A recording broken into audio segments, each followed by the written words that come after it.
crash zone. Crash what? The crash zone. It built suspense, uncovers evidence, foreshadows danger.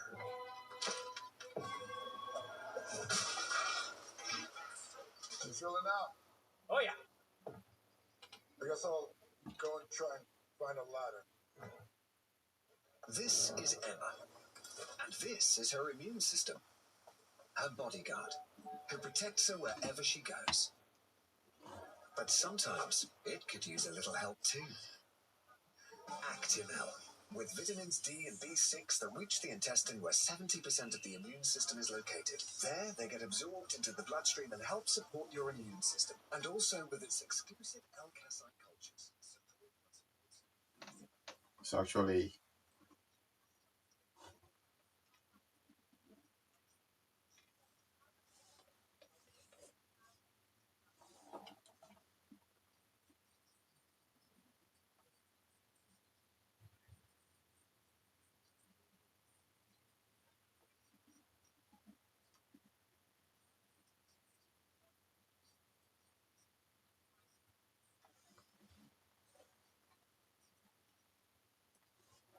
somebody just said the last time Arsenal won this game, this trophy, the first team player, the current squad, none of them were born yet. You know how crazy that is.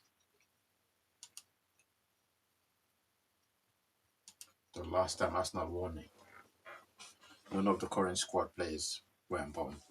They were still, you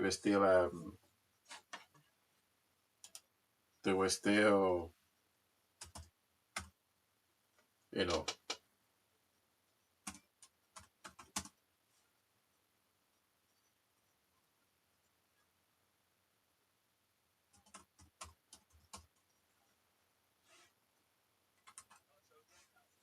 Wembley's waiting. Who's gonna win tonight?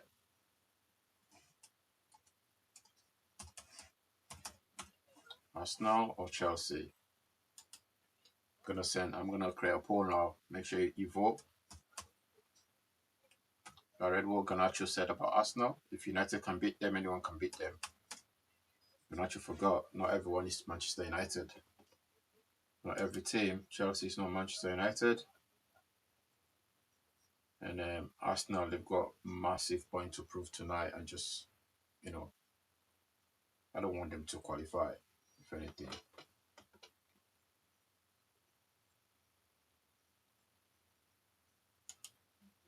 Cast your vote if you're here. What have you got?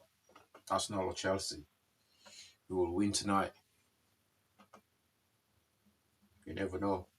Wembley's waiting. Please vote in the comment section. I've put a poll there. But the last time Arsenal won this trophy, 1993, none of the current squad were born. Have been born. None of them. None of them were alive. Wow. Let that sink in, bro. The last time they won it, none of the current squad were alive. You know, the parents are probably still out and about partying and, doing whatever they do, holidays and traveling. But none of them were born. That's how crazy, that's how long Arsenal is taking them. That's crazy, bro. I don't feel sorry for them, though,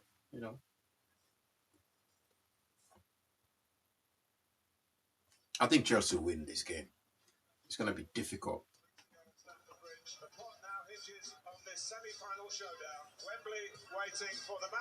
Wembley's waiting.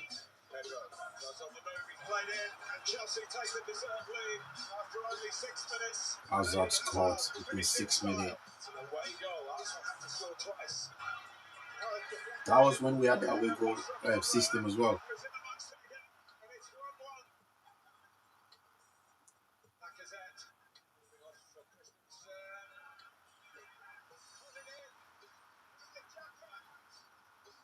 Xhaka scored in that game. Lacazette assisted him. Arsenal knocked out Chelsea in that game.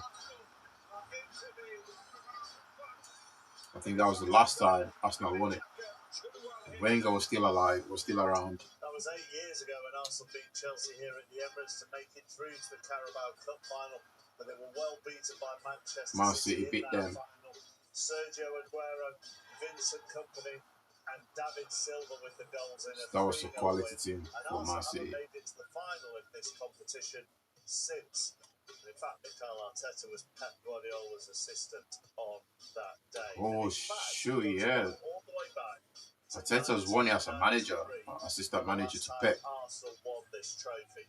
Steve Morrow was 1993, the last time Arsenal won the trophy. for him in more ways than one. 1993. Steve was very quiet lad. I would say very humble. Definitely not one of the stars. But a bit of team manager, a lot of people give us credit for. Scoring a cup final, you get rushed off. They threw it up in the air in celebration and obviously regretting it. And the lad doesn't really know what's going on. The first thing that came into my head was that I wasn't able to go up and pick up the medals. I still can't quite believe that it actually happened. The last time they won it, everyone has got grey hair now. That's mad.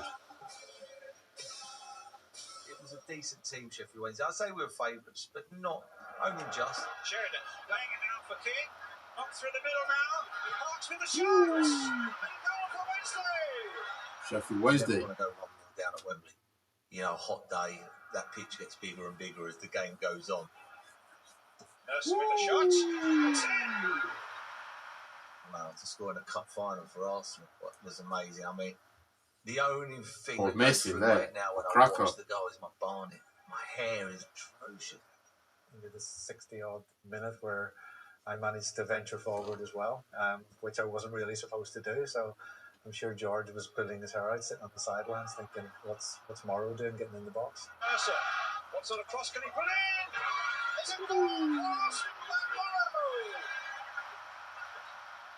I just kept thinking to myself, I really hope that that can be the winning goal. And I think we probably still had around 25 minutes to play. And I can remember looking at the clock a lot for the last 20 minutes. From the whistle, Arsenal are the winners of the 1993 Coca-Cola Cup. Yo, it's Everyone mad. was 1993 obviously feels like. to me at the end of the Oh game. my you know, God. to congratulate me on scoring a winning goal. And it was Tony Adams' turn, and he came up and really just picked me up in the air without thinking too much about it. And I just lost balance as he hoisted me up and fell over his shoulder, and kind of just put my arm out to break my fall on the way down. And yeah, just felt it snap in two, and looked around, and it was sitting at a very ugly angle. And my immediate reaction was to just lift it and put it back in place, which I don't know if that was the right thing to do at the time.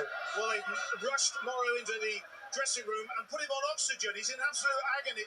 I was saying things like, "When am I getting my medal?" And I didn't realise what was happening at the time. He scored in the cup final and he's straight rushed to hospital. You can't even live the dream. It's I'm mad. not going to lie, Steve. We did go out. I'm not going to lie. We had a meeting. We thought that Steve wanted us to do it. And I thought, yeah, he would. But anyway, what's happened? Al Nasser, Ronaldo Put your arm said up. he's No, he didn't. So.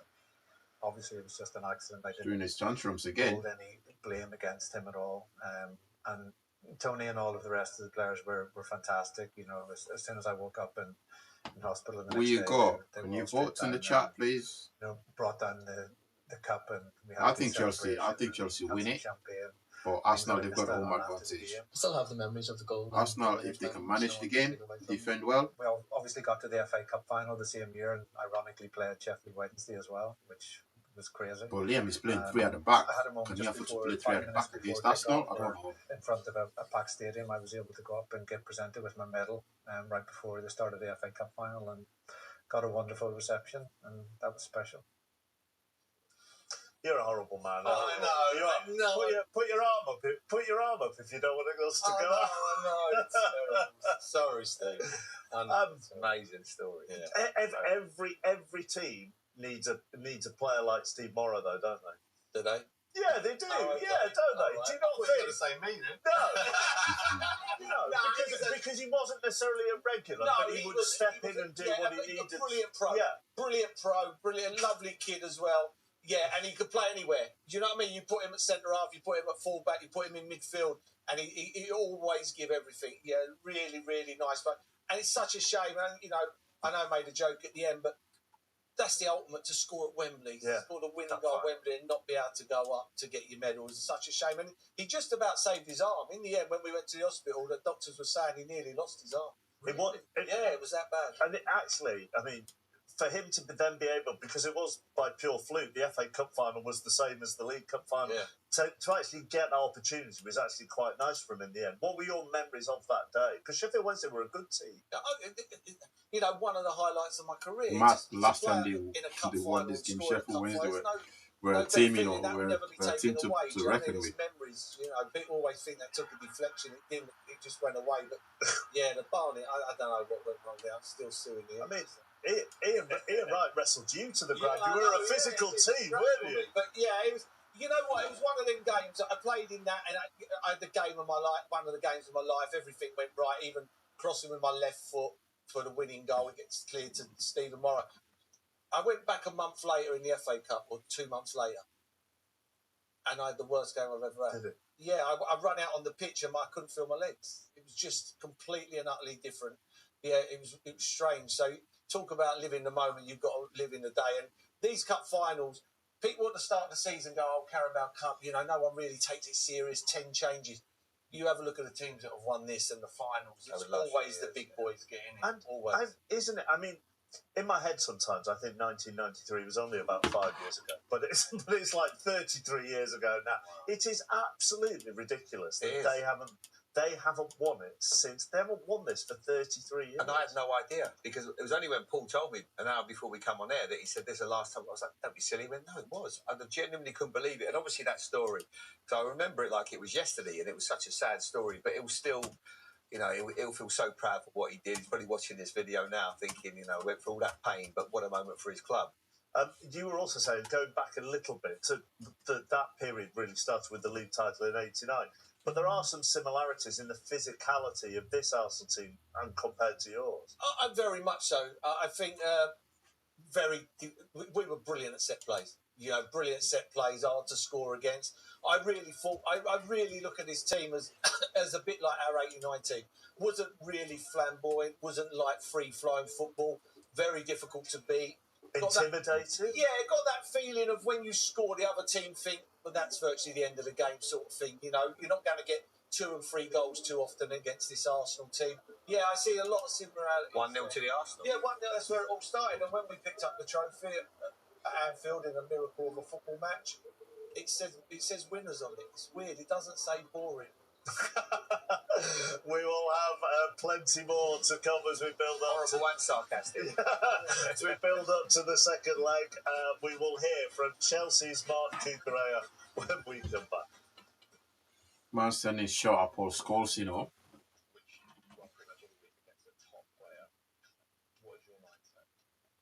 They're setting shot at Paul Scholes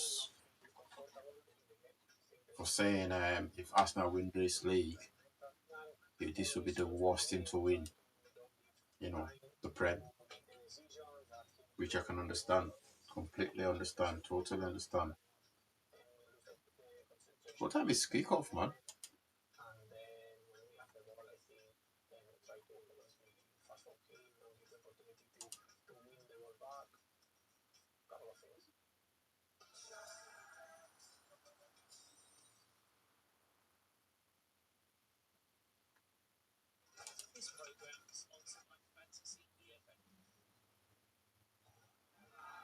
What is going on? What have I done here? The game is already started and I'm sat here.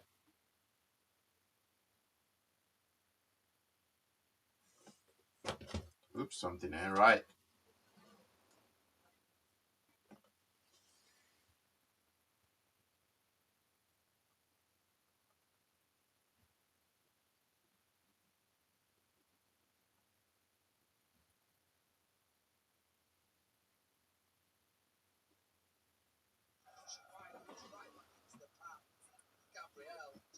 What a save.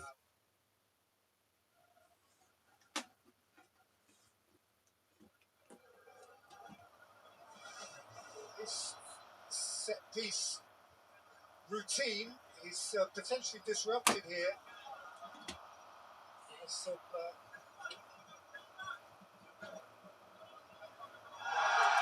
inventive manoeuvrings from Foul Chelsea there. and Real Madrid.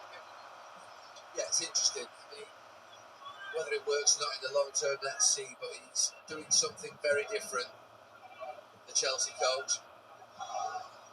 If you couldn't see it, effectively what's happened is they're all going back into the box, and then three of them are just charging up the pitch. And Arsenal are kick to able to Arsenal. put three back with them very quickly.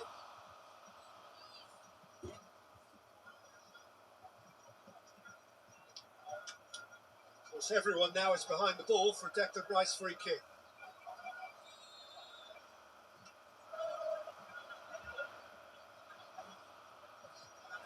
In by Rice, leaving out here for Cucurella.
It's gone over here for Martinelli.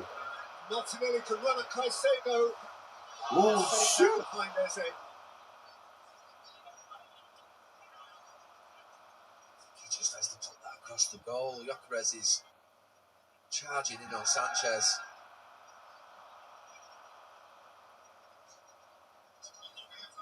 He does really well, Martinelli, because he makes a spring from midfield. He goes past Caicedo. Chelsea centre-backs are pushed in on that side. I just think it's one of them where you don't even think about it. There's the touch, and then play it across. In between Caicedo and the goalkeeper. Yeah, that one.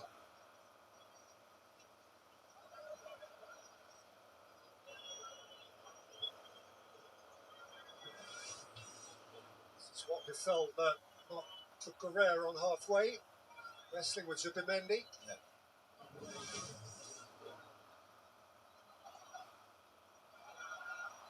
Yo, Declan Rice has got pace, you know, when he's pressing. Trouble by Chalobah. He's coming back via Foul. Martinelli, who could chase it himself. It threw in his head.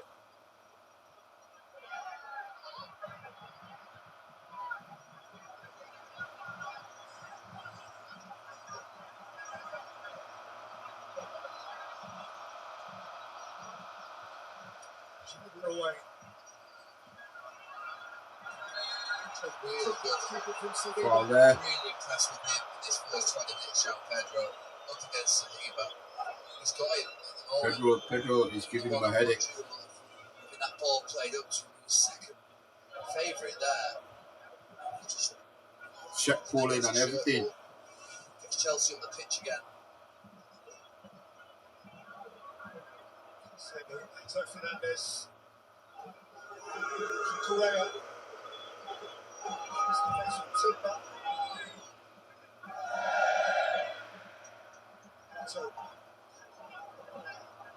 Come on. We need a goal. We need another goal from Chelsea.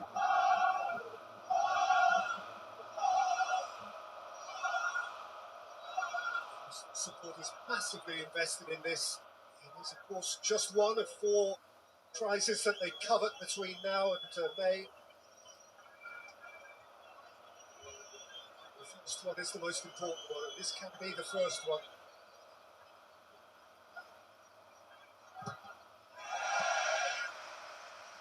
Unlucky there. We need an early goal from anyone, anywhere.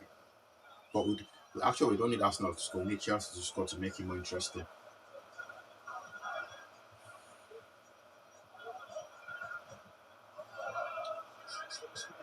competition in 1993. Salida ahead of Giorgio this time, and Gabriel clear. They've lost 7 semi-finals and 3 finals.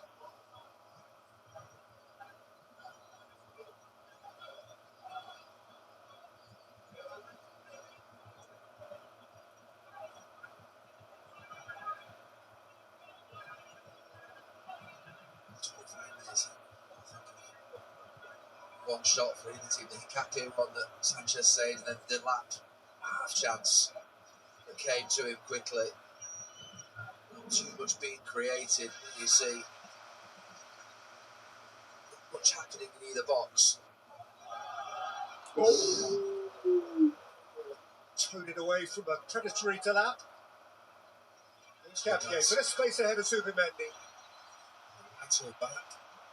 Just fire it out to McQuaid. He's up against Hato in this channel with Cucurella forward.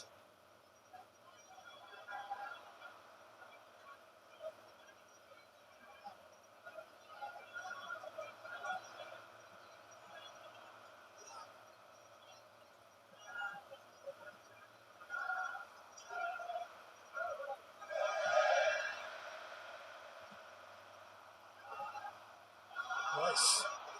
Remember Santos shifted quickly on for Delap. He's playing with 2 strikers. Caicedo. I can't remember the last time I've seen that Chelsea. He's using 2 strikers.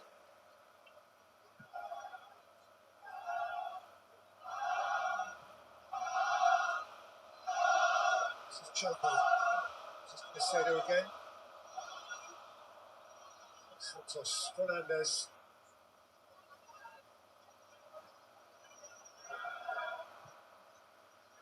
Gusto. Direct. And it's looped up off Declan Rice from behind. Chelsea get the chance to throw a punch now.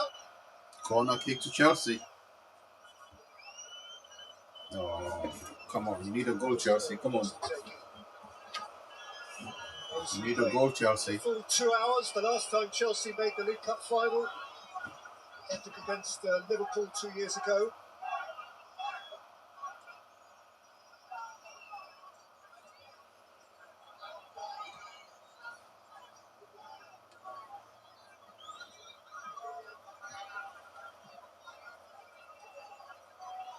Here comes the corner. Fernandez flat. Get another goal. Again. So Fernandez again, away by Gabriel. Still back in. Oh. Trevor Chalobah.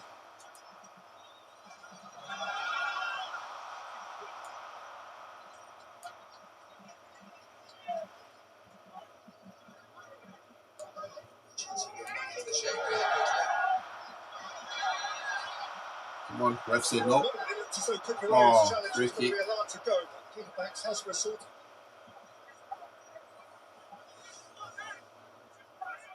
Just tapped him from behind. Sure. Chelsea getting back in so quickly, and Arsenal are not able to spring off quickly enough.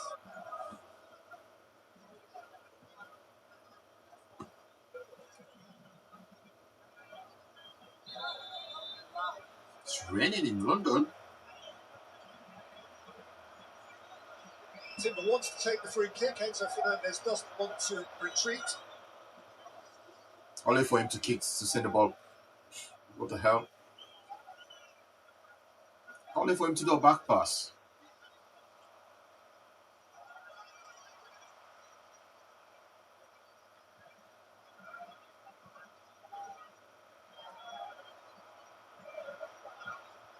Chiesa, his first goal as an Arsenal player was first goal of this Arsenal run in the Carabao Cup at Port Vale in September.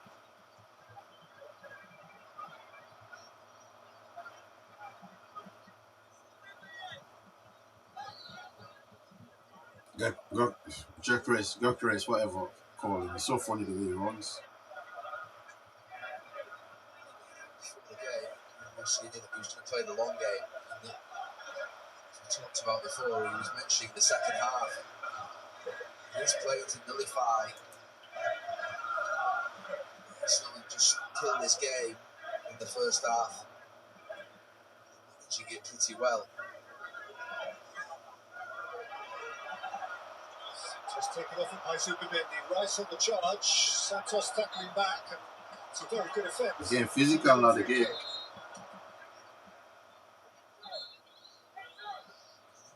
Frustration building in the ground that they're not seeing the action they thought they were coming to see. Gary Neville and his commentary, man. Do you hear what he just said? It's a big game. The players got to take their time in this game because you don't want to make mistakes here. Any mistakes that you make here, they cost you. Like now. Lucky then. The game is being physical right now. It's being played. The stronger one will survive in this game. The strongest will survive. Pedro from wide. There we go. The lap coming. From wider. He's inside. Malo Gusto. See? His back. Now has passed goallessly.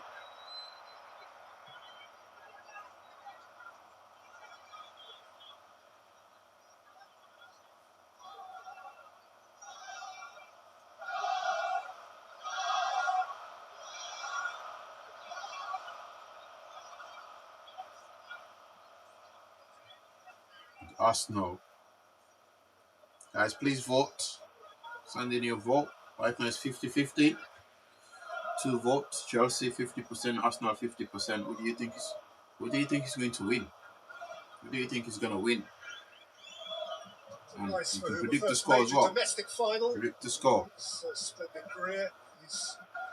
Wembley's waiting. Arsenal are desperate for this trophy.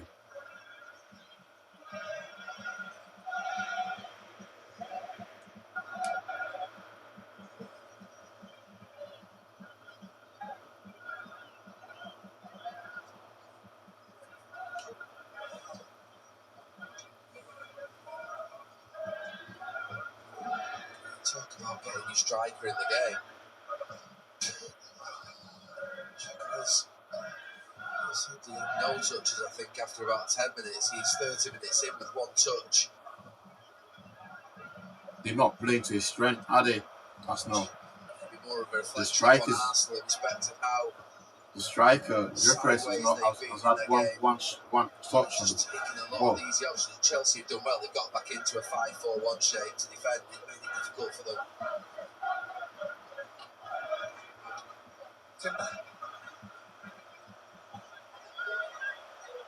Okay, they try and turn up the wick.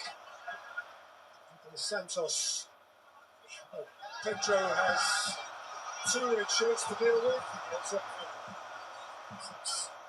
A free kick.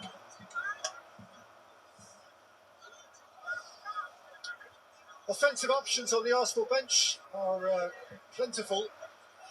Certainly plentiful in terms of their combined expertise and experience. Jesus, Gyokeres might have to come off because it doesn't suit this system at all. He's had 1 touch. What is it? 32 minutes now. He's only had 1 touch. So Atletico going to take him off. They're not playing to his strength. They're not playing the cross. Chelsea making it difficult for him. At times Chelsea playing 5 at the back there.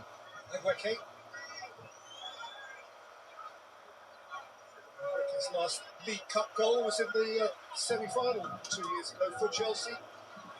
6 against Middlesbrough. 2 as part of the team for the 2024 final. That's a Conor Gallagher extra time in Wembley. The fans again frustrated, Arsenal fans. Chelsea really making it difficult for Arsenal.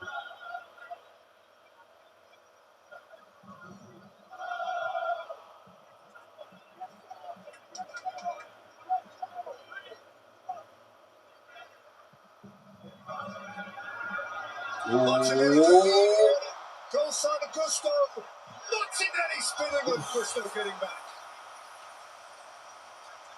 Martinelli. I was just thinking, there's just not any urgency at all Lucky. from Arsenal, but all of a sudden, he makes a run, Martinelli, just dips inside Gusto, and then you think, can he get his shot off with his right? But he swivels back onto his left, and Gusto just has the opportunity through that delay just to readjust. Caicedo.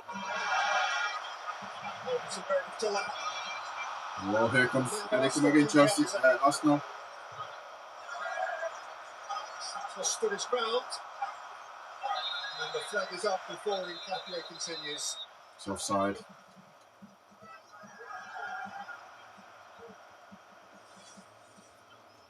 Yeah, Gyokeres' first chance, really, to do anything going forward. It's pretty speculative. A number of Chelsea players in front of him. That's his second touch of the game. Goal of the first leg for Arsenal, Viktor Gyokeres.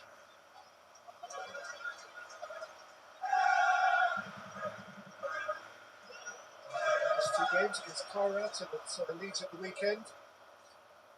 In his last four in his last six.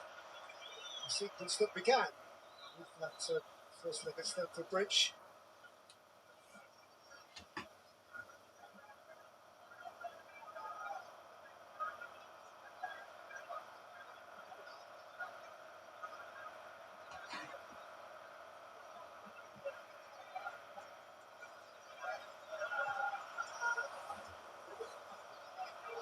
Zubimendi.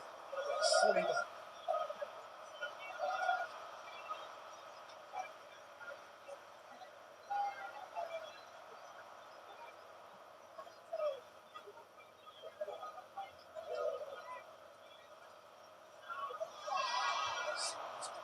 Seen easily by Santos, moved on quickly by Jordan.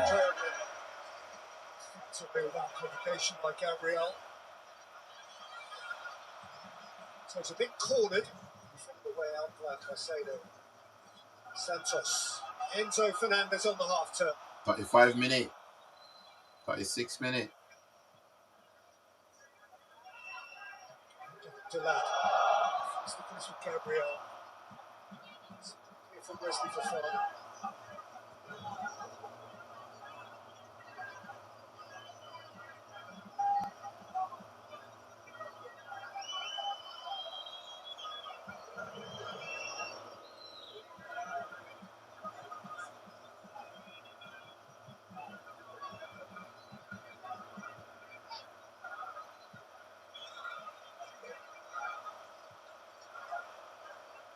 Chelsea have set up, pretty much got what they planned to get, I think, out of this game 36 minutes in. They've not created anything going forward, and yet they've looked solid to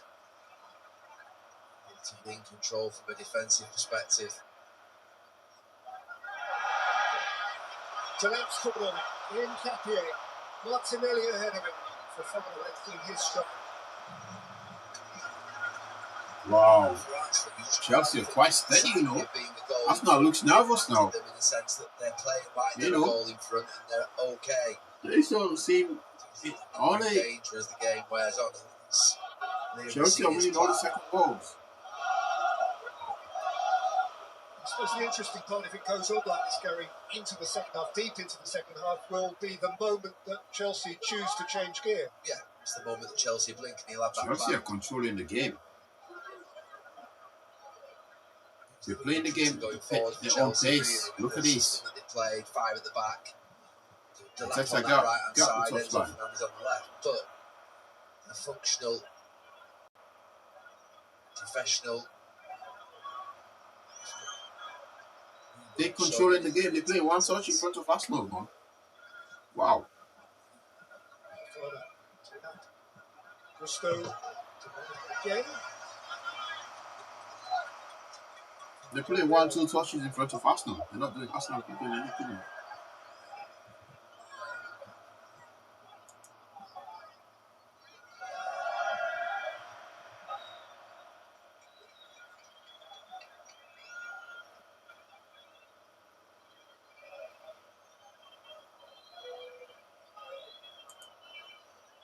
Actually, 2 balls on the pitch at the moment. He's right at the other end, so needn't matter as Martin progresses. He's away from Caicedo. Smoothly across.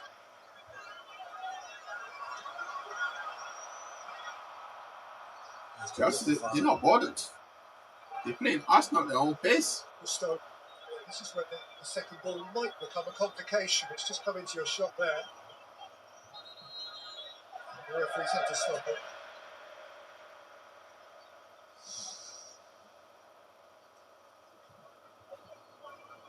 There's a second ball on the pitch. Someone could have easily kicked it out.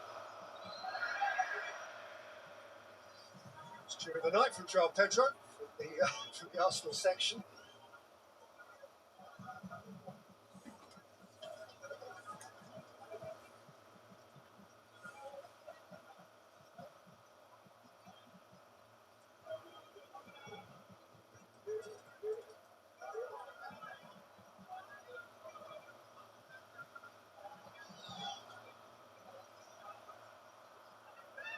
Damn, they're controlling the game. Premier League game, I'd be having a proper whinge now, but the fact that we know something's got to happen is sort of keeping me quite calm.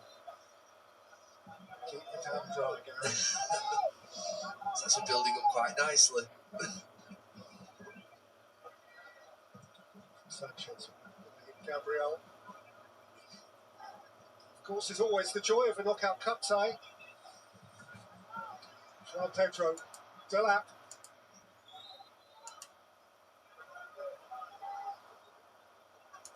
So there's a sense in which you can choose to enjoy the way Chelsea are managing the game. It's smart. Yeah, there is something about it that's sort of walking Arsenal towards a cliff edge in some ways. It's a little bit clever. It feels a little bit like they're sort of there you go. It's like a bit like a European away tie where the away team go and get that away goal and they think, oh, and everyone in the ground and can Cucurella and co shock this ground. For a situation just like this, Chelsea would have get the first goal of the night. And this place gets twitchy.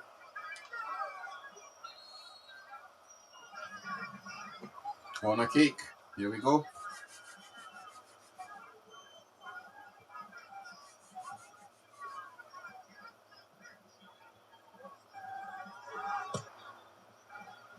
Fernandez. Big punch there. Big punch. The Arsenal keeper. Led by Santos, but I can see it now.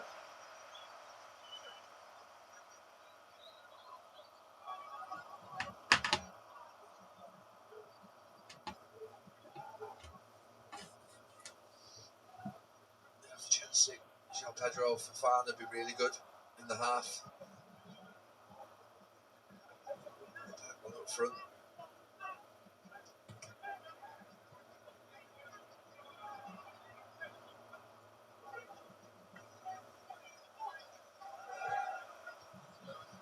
Premier League darts is back on our screens this Thursday. It comes from the Newcastle Arena. First man of action includes Luke the Nuke, the world champ, against Van Veen.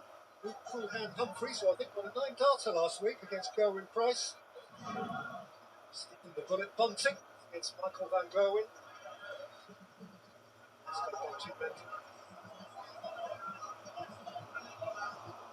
This Thursday. I think you'll also find that Salford are playing away at Atkinson Stanley at that time on Thursday night. I don't know how we're doing a darts promo. All available. Make your choice. Cucurella. Enzo Fernandez. Good save, Jack. Gusto. Oh, here comes Arsenal there with a break. Oh no.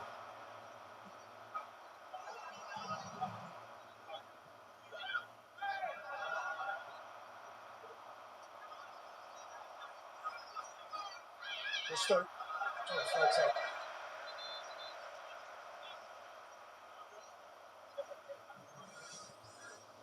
I saw a Sanchez save at the other end 20 odd minutes ago, which was something similar. Good hit from Enzo Fernandez. Strong hand. Bit unorthodox. But he kept it out for the man who was, of course, the melodramatic match winner at Stamford Bridge on Saturday evening.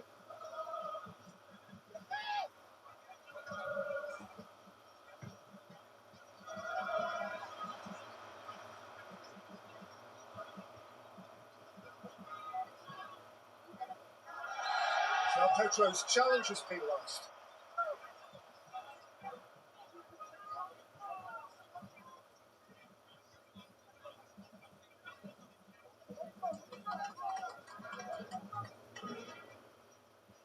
It's been pretty unspectacular from a football perspective in this first half.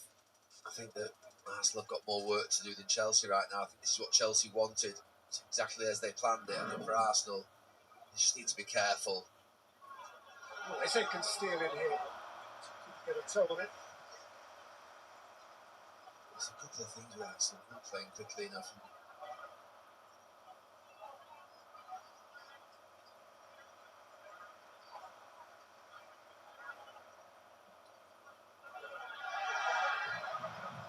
Sender went round. Centre forwards watching want to know how to hold the ball up against two strong centre backs. They should watch the clips of João Pedro in this first half. It's been a masterclass, really. It's very difficult to not let those two centre halves dominate you, but he's been brilliant. We need something to happen. We need a go 1 minute of added time. Nothing has happened. I think for Arsenal, for me, Chelsea, they've controlled the game. Chelsea have played Arsenal the same way United beat them. Defending on this side and the lap on that side. To me, they should be really moving forward and dominating the game. That's in a lot of those two. They have played Arsenal the same way United played them.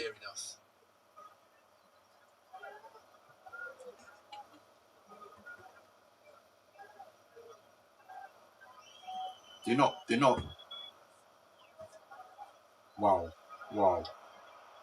Pedro. Wow.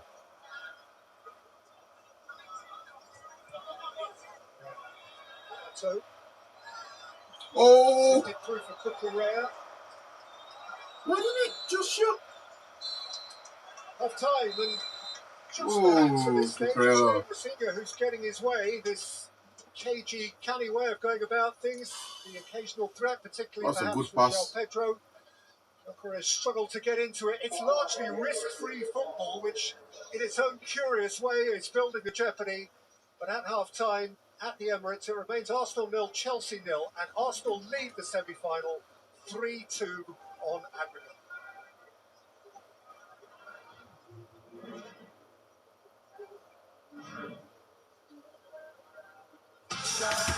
That brings us to the end of the first half there, guys. See you guys shortly. We pause the time as well.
Let's have a look at what we got.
Taken short by Manchester United, fired into the feet of Kobbie Mainoo in midfield, who just runs across the advancing Jimenez, gives it to Casemiro. Casemiro plays. Manchester United keeping a high line. Let's enjoy this. It swung into the box. Head goes up. Brilliant save, Senna Lomans. Reaction stop from the Belgian. Pushes it over the bar, and that's as good as it gets. Let's Brilliant enjoy this reactions game from United's keeper. Superb, absolutely superb. It's point blank, but he still has a lot to do. As it comes at him, he's underneath the bar. He's got to get it up and get it over. And it's superb from Lamans. Zubimendi across the centre circle again to Gabriel. Just goes to show how difficult Manchester United are making this. This time, though, maybe they have found a bit of space with Hincapié looking for a left-footed delivery towards the back post, and Bukayo Saka, header from Patrick Dorgu, falls to Saka inside the penalty area. Clipped back into the box, chance for Ødegaard. Oh, it's been turned home. Well, that's a really fortuitous bounce that ends up back with an Arsenal player, poked into the back of the net, and Arsenal take the lead at the Emirates after 28 minutes. Arsenal 1, Manchester United 0. And the goals could come out of nowhere, really. I don't know whether it's gone enough Martinez or Gabriel Jesus. Yeah, I think as the ball comes over to the far post, Dorgu's header, he's there, he's in the right position, but he just puts it high instead of getting more of an angle on it away, and it lands at the feet of Bukayo Saka. And from there on in, it's Bukayo Saka. He puts it into Ødegaard. Little flick around the corner into Ødegaard. Ødegaard slices it effectively with a bit of a shot. And then you're looking at the ball that's gone in off Timber. Yeah, I think it's Jurriën Timber that scored it. So difficult to see. They thought they won it. I didn't know whether it had come in off Martinez, but it's actually Jurriën Timber. But you know, you're running against Saliba. That would have been what a goal that would the have best been. centre halves in the Premier League. He cuts it back to Bruno Fernandes. Pulling behind Bruno Fernandes. Lovely football. Get it in behind. What Bruno a goal that would Fernandes have been. lurking. He thinks that it's come off William Saliba. Take a look here. Tackle comes in. Right decision from referee. Yeah, I think Saliba's just got there, flicked it onto Bruno, which makes Bruno not get such a clean contact. Scores, and Manchester United are level against Arsenal at the Emirates. Brilliant work from Manchester United. Clinical finish. Bryan Mbeumo, the man from Cameroon, does it again. 1-1. Absolutely brilliant. It's great pressing, cutting off the angles, and then it's about the man having a calm head. As it comes to Mbeumo, he's being closed out, but it's Zubimendi's sloppy pass. He just tries to put it back. He's leaning back, and it's up to Mbeumo from that moment, and he shimmies the goalkeeper. You've got Gabriel trying to slide to stop the ball from going in, but it's superb, everything he does. Calmness, he settles the ball, shifts it to his right foot, and just slips it in the back of the net, and they're the opportunities. When they come, you've got to take them, and that's superb from Bryan Mbeumo. Look at that. Look at that. If you're asking... But that is of the highest quality from the Dane. Rattled home off the underside of the crossbar. As good as it gets from Patrick Dorgu. Arsenal 1, United 2. A screamer from Patrick Dorgu. Unbelievable. Look at that. Unbelievable shot by Dorgu. As we said, we were You know, unbelievable. And it was Patrick Dorgu. This is what Chelsea need to do to Arsenal. Find a little bit of link-up play. They need to do this to Arsenal Bruno today. Fernandes, couple of passes, and then it just sat up so nicely for him to hit. And he does. He hits it in off the bar. It stunned the Arsenal players. It stunned the Arsenal stadium. And what a finish. Unbelievable, in off the crossbar. Arsenal corner, right-hand side. Again, left-footed delivery from Bukayo Saka. Right arm raised in the air. Here it... And Manchester United, from the consecutive corner after the game that was stressful to watch that goal. From Benjamin Šeško, have conceded to Arsenal, and that goal made by the decision of Craig Pawson, scored by the substitute Mikel Merino. Yeah, it's a scrappy goal. Oh, it's a good delivery in from Arsenal, doing what they do well, putting it under the bar. I need to see the replay again. Absolutely. See, Marino's coming in. Dalot loses him. And as it falls, Cunha tries to get rid of it. It does cross the line. Šeško on the line trying to clear it. It falls to... At this to point, Marino. it was 2-2. He doesn't get great contact, in fairness, but it does. The ball crosses the line, and obviously at this point it goal was line 2-2. technology tells the referee that A smart watch. 2-2 with 6 minutes to play.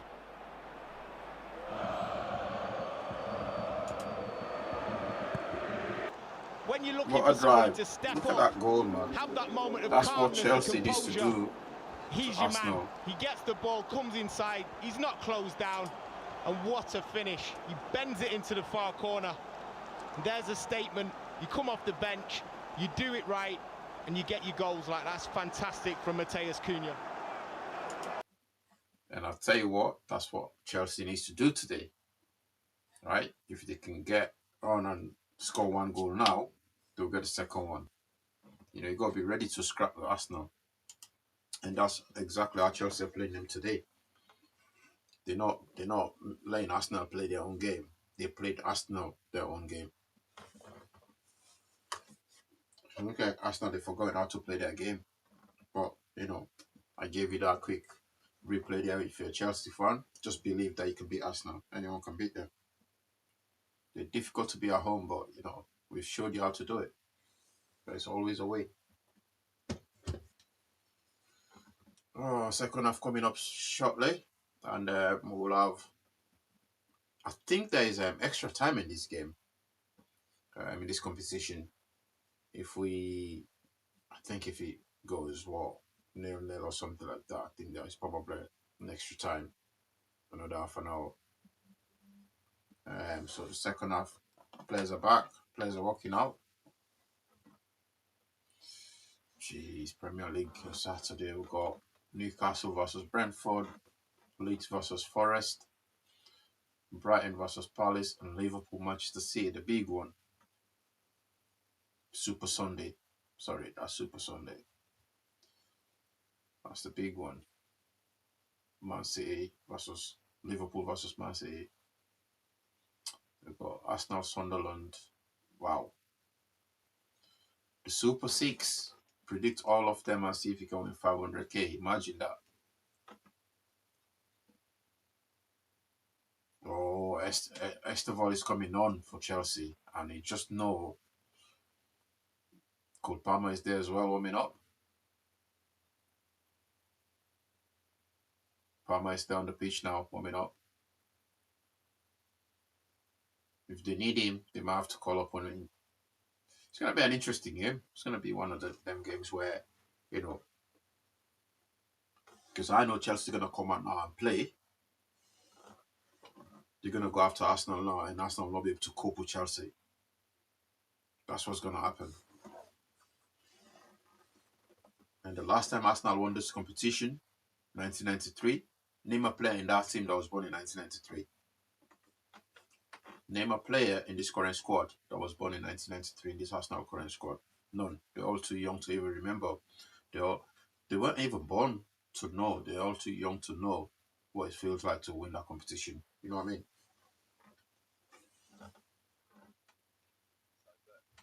It'd be delightful. I think this, as a spectacle, it's been a tough watch. But this last half hour, things will happen. They have to take risks, Chelsea. They have to get players on the pitch that are going to win you the match. Like Mer says, it might end up being an absolute masterclass at the end of it. If it doesn't, they would have got, who's going to take the risk? That's the question. Somebody's got to go after them. Somebody's going to take the first risk. We need the game to kick off. Come on.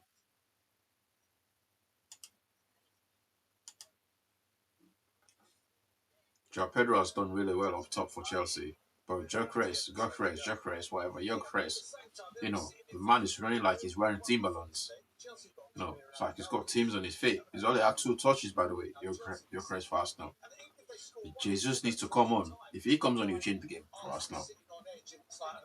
Because the style of play only suits him. He doesn't care if you give him the ball. You go after the ball and get it. You chase and get the ball and wins the ball. Whilst this guy depend on you crossing the ball to him, and Arsenal are not playing to Gyokeres' strength. He's only had 2 touches, man, all game, or 3. For a striker, that's mad. and then they might start to take less. Because in the first half, I've hardly seen him on play the ball forward. There's not been enough risk in their play, not got the ball into Eze enough. Eze's not even seen the ball. Should be delighted in terms of the performance. He'd be delighted with a scoreline so far. But this last half hour, anything could still happen. To take us through it, back to Gary and Peter. Yeah, Mark, so who blinks? That is where we're at. That looks like a poker face There we go. that you wouldn't necessarily want to come up against. Rosinha. That's his plan.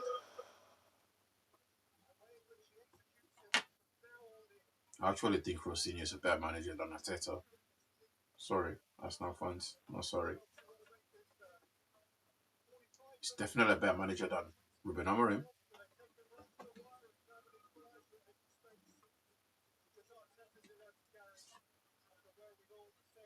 Away we go. To cling on or even add to their lead? Yeah, I'm torn a little bit listening to sort of both Jamie and Merce at half time. It just feels it's a dangerous game for Chelsea. To me, it feels a bit more like a little bit more dangerous for Arsenal. I have to say, I'm edging it more towards the moment from Arsenal's perspective.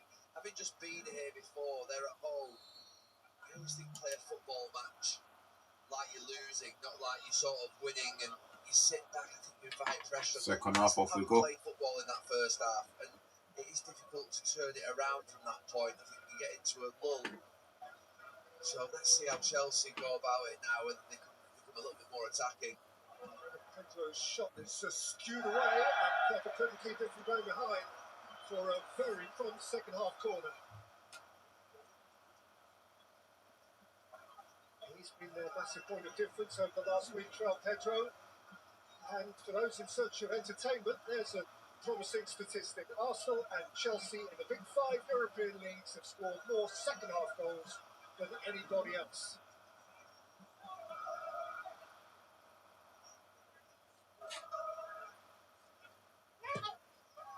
Enzo Fernandez, and Kepa wasn't sure. It's squirted wide for a goal kick.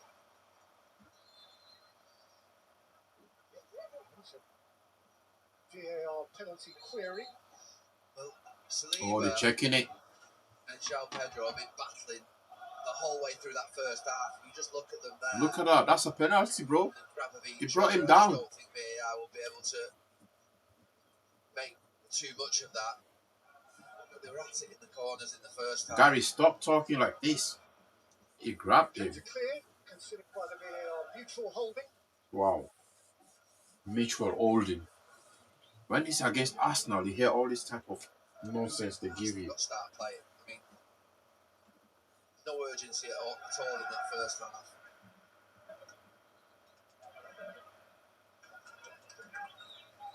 As the coach was saying, see quite a lot of purposeful warming up at half time, not least involving Esteban. As I say, here's Martinelli. And of course, for Chelsea got Trevor Chalobah.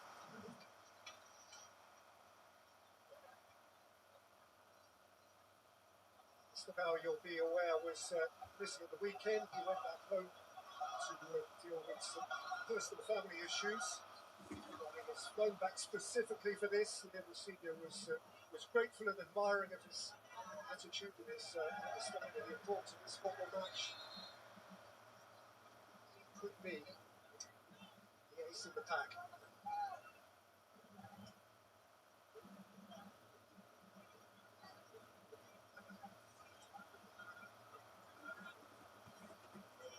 Gonna fall through.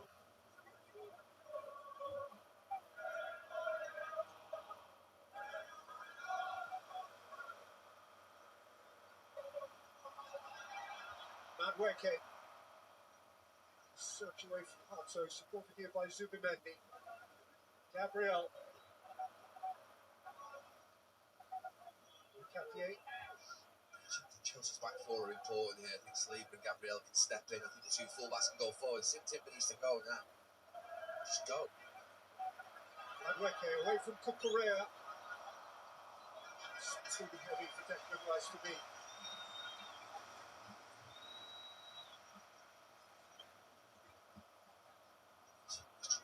Those runners in the back close. Declan Rice, one of them.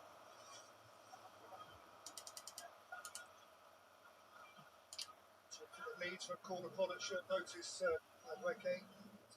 Everybody understands what Esteban can do.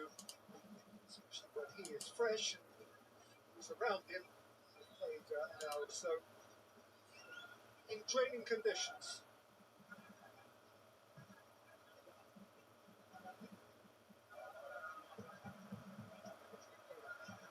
Pressure from Gabriel.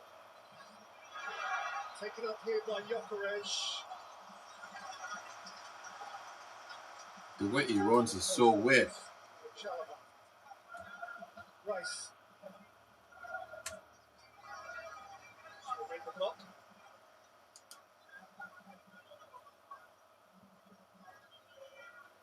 It's looking like a conscious effort from Arsenal to get onto the front foot now and stop in the second half. Zubimendi.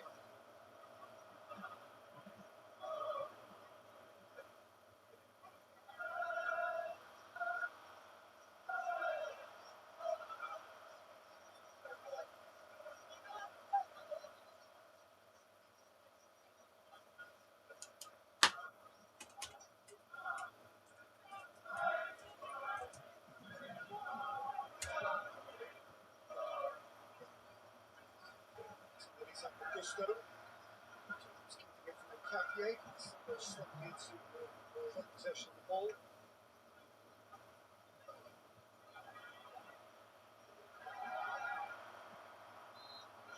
Into midfield, protected by Fernandez. And it's followed by Zubimendi.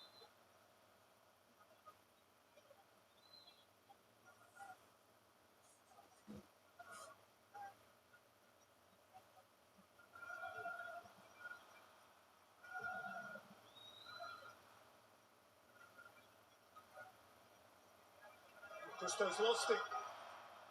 So they couldn't keep it away from Fofana. I'm sure there's a moment should be interested, but Zubimendi was short.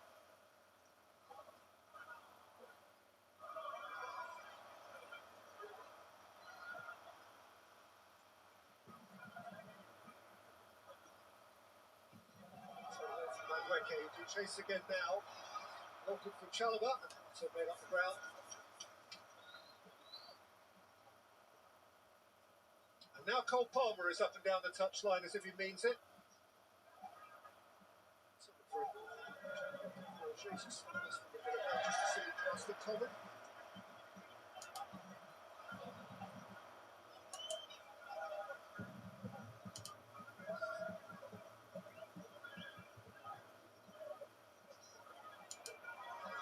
One for Rice. He's keeping towards it. Still keeps him at bay. Then keeps the ball.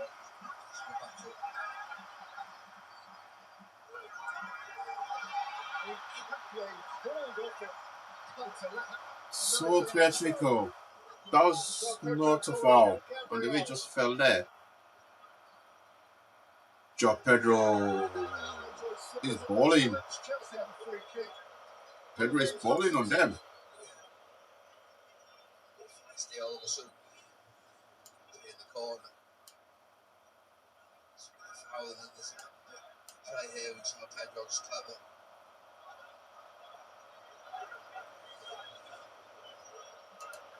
Viktor Gyokeres has had something to say. Yeah, look at Arteta. Shameful.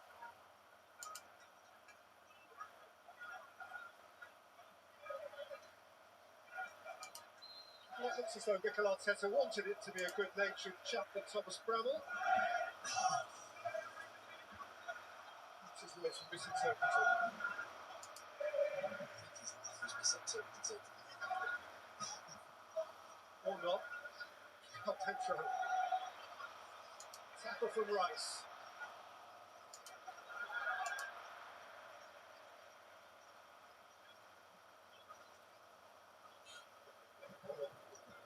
In the history of the Football League Cup, only 2 of 32 teams who won the first leg of the semi-final away from home went on to be knocked out. So history in that sense lends itself to the Arsenal cause here.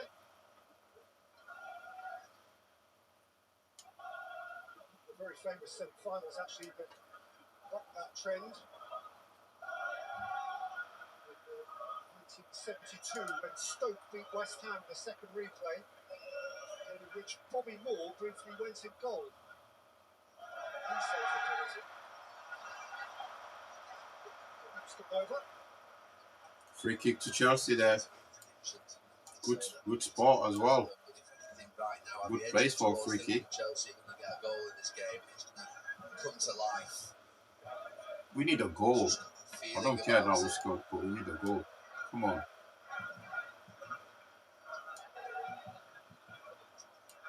It's the fear of the majority in here.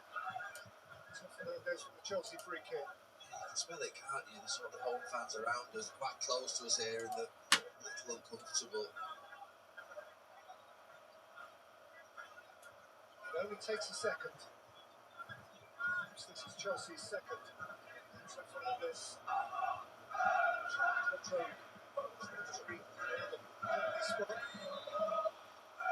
Three centre halves in the mix. So Fernandez away by Rice. Hato charged down by Eze. And now Madueke can come herring out. What are you doing? You look after the lot. His innocence in vain. It looked great from where we are, but we're on the opposite side of the pitch. Did he make contact? No. He's obviously seen the challenge Madueke, and I think he just goes over. I'm not sure as much that maybe he stands on his foot.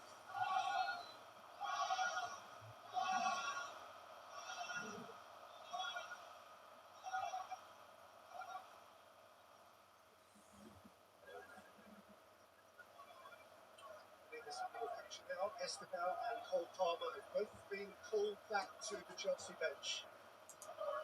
So a change of gear may be imminent. The game has shifted up a gear anyway at the start of the second half. Some of the senior changes the back five in the shape. Or he just goes for the straight swaps. Put Enzo Fernandez back in midfield, takes Santos off. Take the lap on the side. Salima, the fair way. Madueke outside of him. Kukurea jockeying. Madueke. There's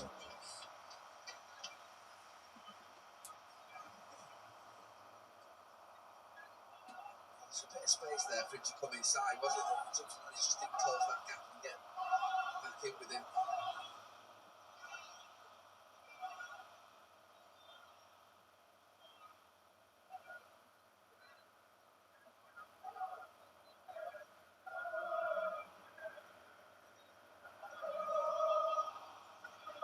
For Liam Massini to go over to take centre back off Hato and keep an extra forward on and really open the game up. Here they are, one from Manchester, one from Sao Paulo. Cole Palmer has not kicked a double subs since the final of 2024. He's not involved in this year's competition at all. So, double substitution for Chelsea here.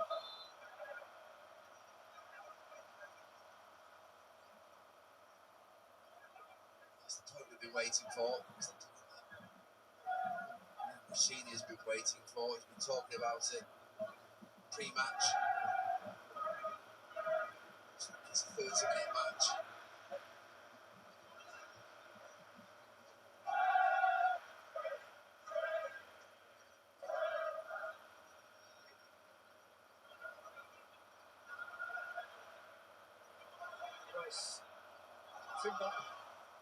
Madueke hasn't given up on this. Thank you for the subs, by the way, guys. Thank you for subscribing. Please like and vote. So what is it now? Well, we've got 6 votes. Arsenal to win, 83%. And Chelsea to win, 17%. Whoa. A lot of Arsenal fans in the building, yo. Come on, then. What about the neutrals? What do you think? If you're neutral watching this game, or just listen to the commentary here, what do you think? Oh, Malagusta is down. Maybe asking him to come off.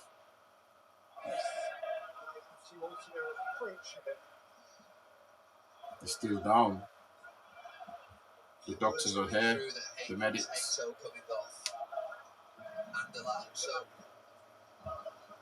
mean that Chelsea would be changing to a back four.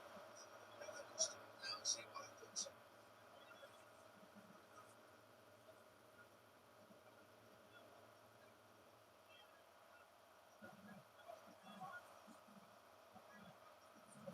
What is he doing? Is he replacing? Official is being involved here around the admin, which has become a little bit complex. I think the lap is coming off, probably. He's on a yellow. Chelsea. Well, here come the plans too. Double subs for Chelsea. For Palmer and Estevao. Damn, imagine the bench. You've got that on your bench, you know. Probable change of shape.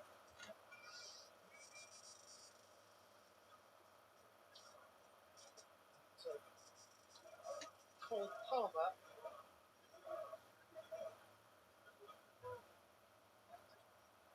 He's replacing Liam Delap. And for now, it is just those two.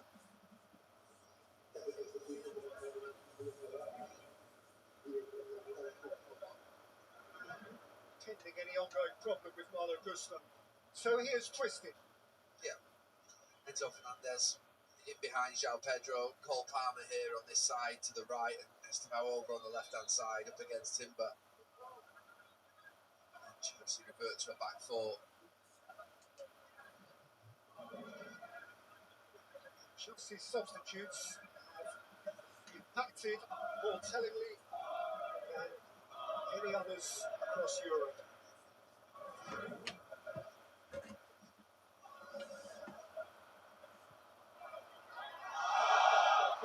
Lent into that, was the whistle for handball. Took by Gyokeres for Madueke.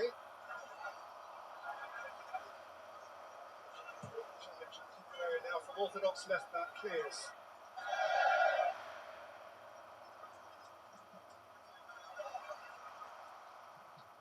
Only now has Marlo Gusto rejoined the piece. So Gyokeres threatens. And then gets tipped over by Santos against looking forward. Gyokeres is, I don't know, man. Gyokeres is not that guy for me. It's not a signing at all. People thought it was going to be. Like, if you look at Ekitike at Liverpool and you look at Bournemouth at United, Gyokeres is just a complete failure. Can't even keep the ball.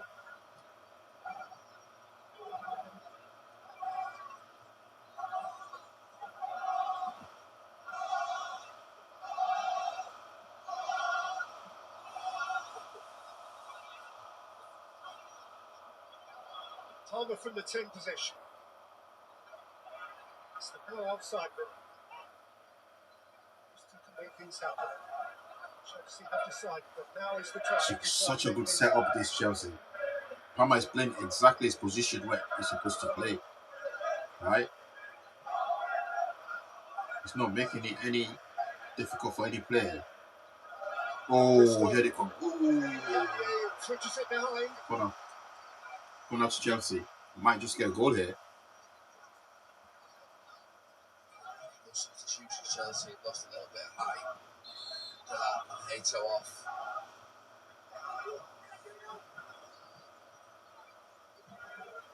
Two remaining centre halves there. Shalaba and Fofana are on the penalty spot. Estevao over their shoulder. Yo, Gyokeres look a completely different person. Even it's like it looks like a clone. And so Fernandez has come all the way out to Mark Cucurella. Is it me? Just me. Gyokeres looks a completely different human being. Like you look at him, it's not that player that you saw at Sporting. He looks so different, even his physique. Well, he made a big impact as a substitute against West Ham, didn't he? Got the 2-2 equaliser in that 3-2 turnaround on Saturday night. So, all energy and zest. Oh dear. They're forcing Arsenal to make the errors. They're forcing them. You see that? They try to play from the back. Arsenal couldn't do it. Well, I just made a mistake there, actually. 83% Arsenal to win. 17% for Chelsea. I'm not getting involved in this vote. It's fair to say that this game's been a struggle when it comes to attacking moments, but it's going to change now. Here they come. Here they come. That's the ball. Now here's the boy, Esteban. Teasing Saliba. Enzo Fernandez. Oh.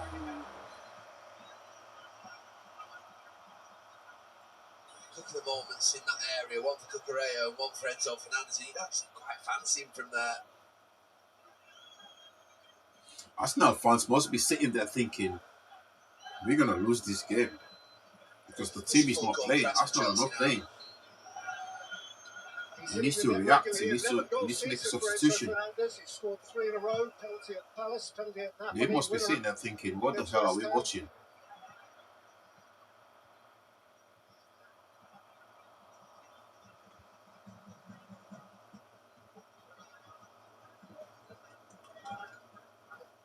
See that? Just pressing them. Same way United played. That's exactly what's happening here. They're forcing them to make mistakes. There you go. The nerves are there. It's an uncomfortable moment, and Chelsea have the throw. 20 minutes ago, it's hard when you've not been playing well in the game and you've been playing slowly all of a sudden just to flick a switch and think that you can turn it on. Through for João Pedro. Couldn't offload. And Capier.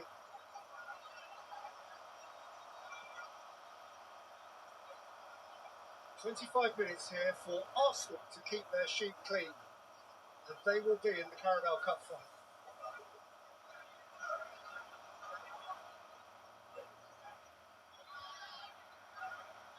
The other way, he thought he was fouled by João Pedro. They're forcing the errors. Caicedo's Pedro looking to run off the shoulder of Gabriel, who's asking to get up. Definitely not.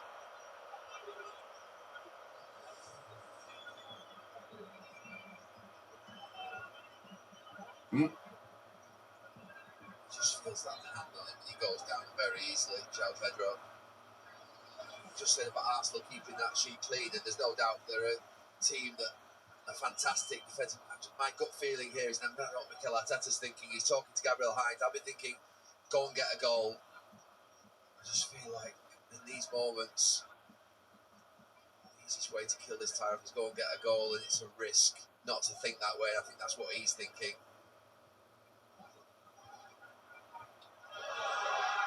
Zubimendi got a stick. Gyokeres. Gusto got a piece of that. It's come through in Capier, and Capier lifts it in, and Sanchez gets gloves on it and gets rid in a hurry for Caicedo.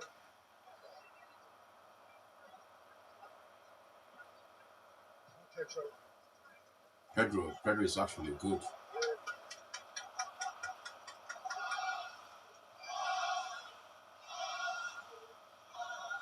Gusto.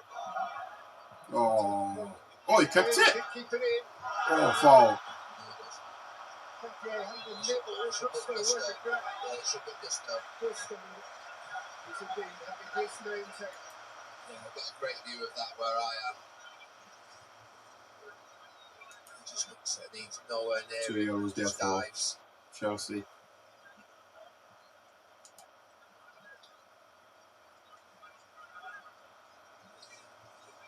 Gusto, simulation, yellow card. The fury of 60,000 in red.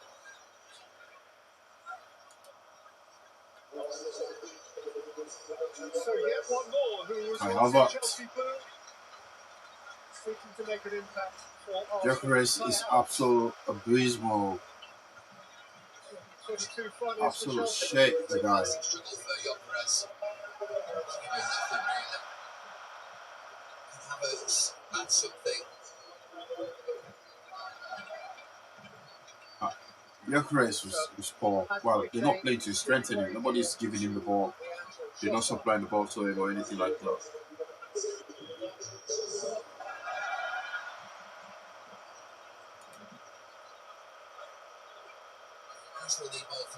And Havertz is on now. He's occupying the number 10 position. He's going up top. Trossard's in as well. He's got to get a goal last now. He's got to go for the goal. What's going on there? Rice. Away from Trossard. In went Havertz. Down went Cucurella. Steered right by Rice.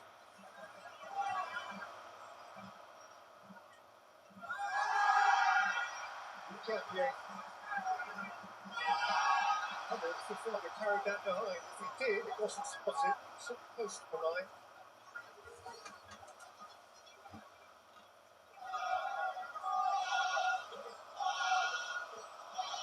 Rice. Come on. Off the father. Fernandez on the turn. Esteban wide of him. João Pedro through the middle. Oh. Was blocked. Steered himself away from Esteban. Cucurella pointed in. Esteban was penalised. The cards are out now. The game is getting tense. The boy wonders in the book. That's 3 yellows for Chelsea. 2 in the space of 10 minutes. Just rolled him. He was just stronger.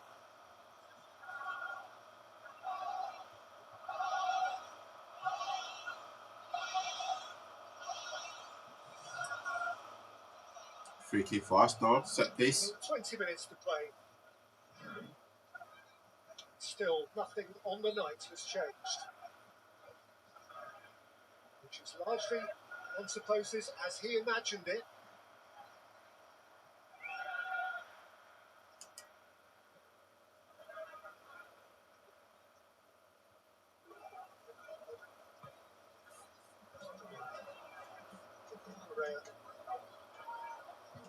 By Fernandez for Palmer.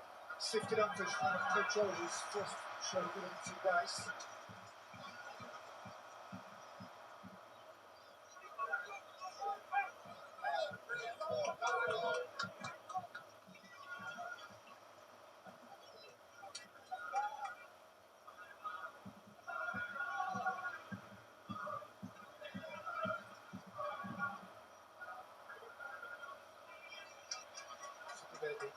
The game is opening up now. The game is opening up. Arsenal are starting to keep the ball a lot better.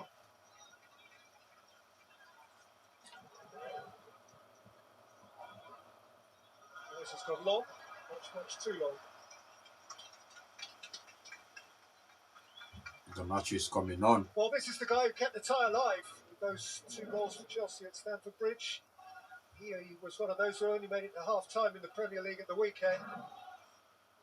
But he is certainly capable of moments. And Chelsea just need a moment.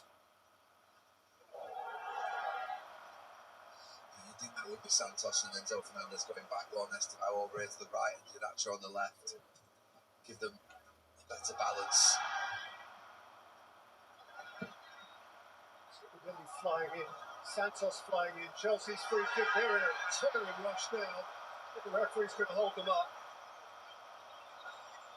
Esteban's just fouled him. He's just been booked. Santos is involved as well.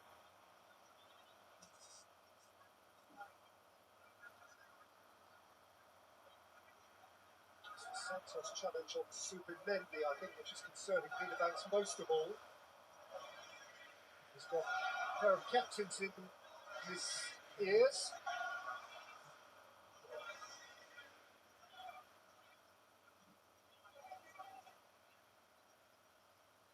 It's a Santos one off the ball.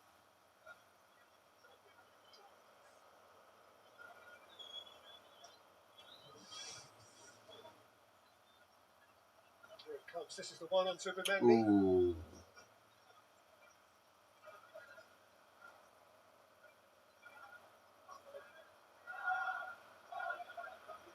That was right in front of the ref as well. He'll be off, yeah. He'll come straight off. Taken off as opposed to sent off, to be clear. Did observe the chip. Garnacho is coming on.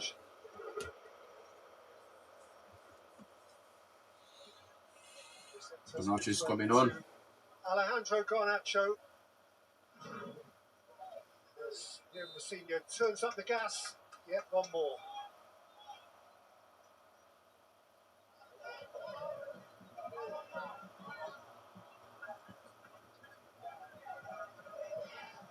Esteban from the other side. Palmer. João Pedro. Palmer kept from it by Rice. It's been snatched away by Esteban. Palmer looking to turn. It's all very tight.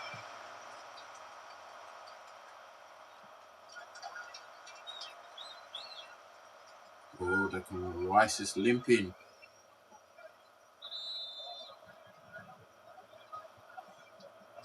Mikel Arteta is living right on the edge. His only trophy with Arsenal, the 2020 FA Cup.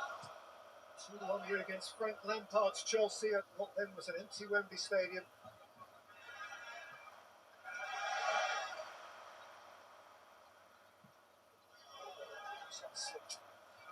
So can make good with the help here of Saliba.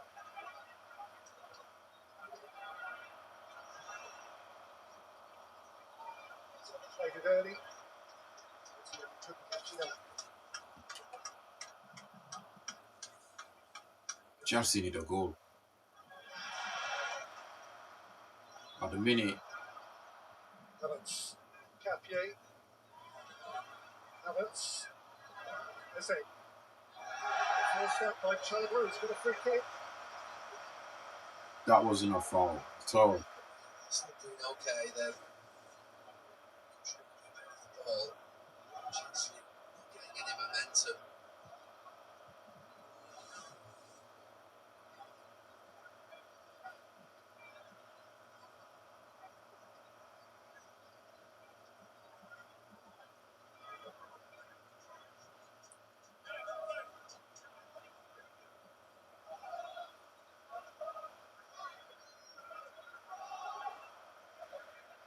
So, two guys conspiring.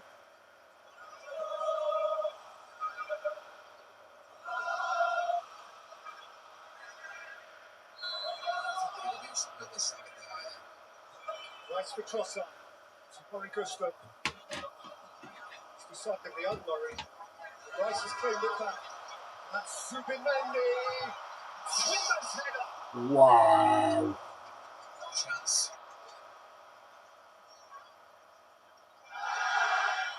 Gusto is already on the yellow. He needs to be careful. What a chance. It's a block by Cucurella. Whether he knows anything about it or not, I'm not sure, but he adjusts his position well, to be fair, the left back. He just gets in front of it. Can't believe that that's not ended up in the back of the net.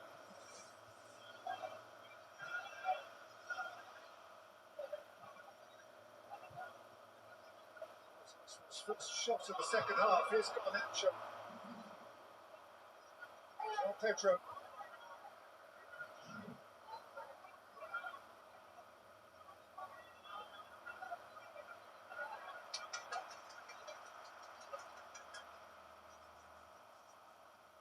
And there's Palmer. Macedo.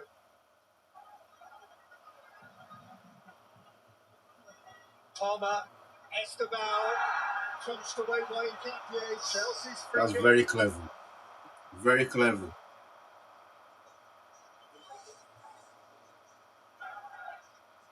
Just take a hit and just getting back. It's a good position for Cole Palmer, for Enzo Fernandez, whichever one of them fancies it. Job to do. Has a will to build here. Also has an awareness of the threat. Chelsea have the very best available to them here.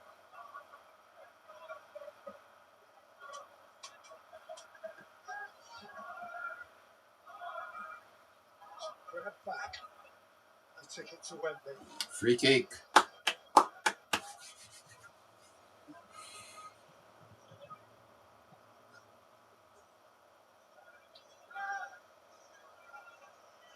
Palmer was invented for moments like this.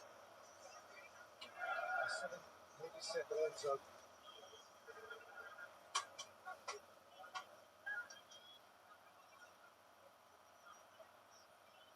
Cameras at the ready. I actually think it feels more of a right footer, but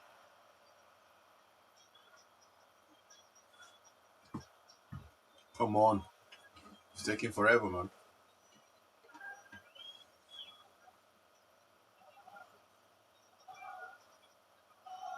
whether they come to that conclusion, that we'll see.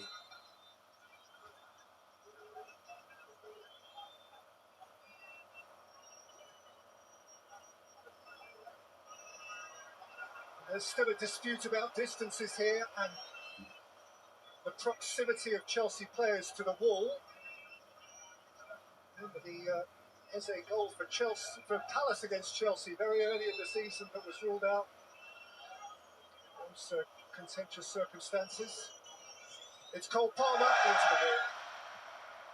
And Chalobah's speeding up the wall. Calling for handball.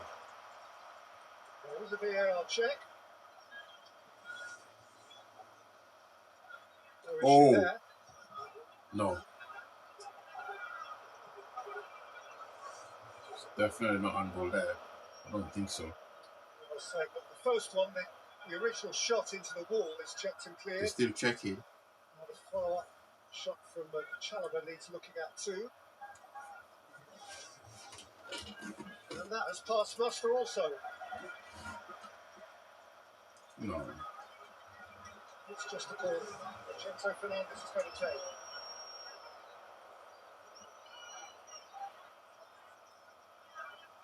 Corner kick. You see how Arsenal keepers got freedom to go attack the ball? If this was... Enzo Fernandez for Fofana. That's a cheeky one. Gusto's down.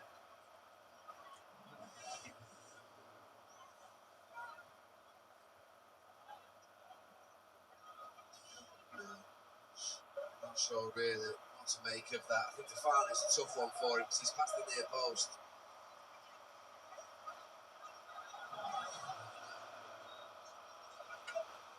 Passed by the VAR. For Wesley Fofana.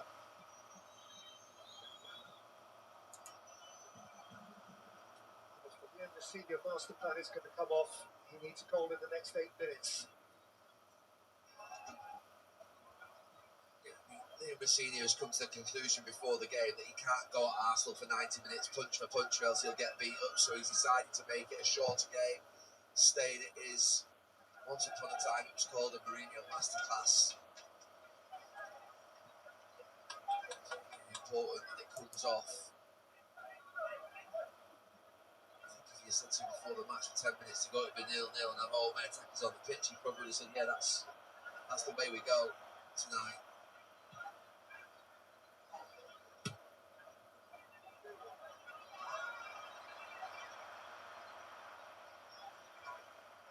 Kept it by Martinelli, but Trossard can't get onto it. Martinelli does nab it back. Trossard can play it in. Palmer kept it from Declan Rice. Pedro turned expertly out of pressure. This now kept it in play.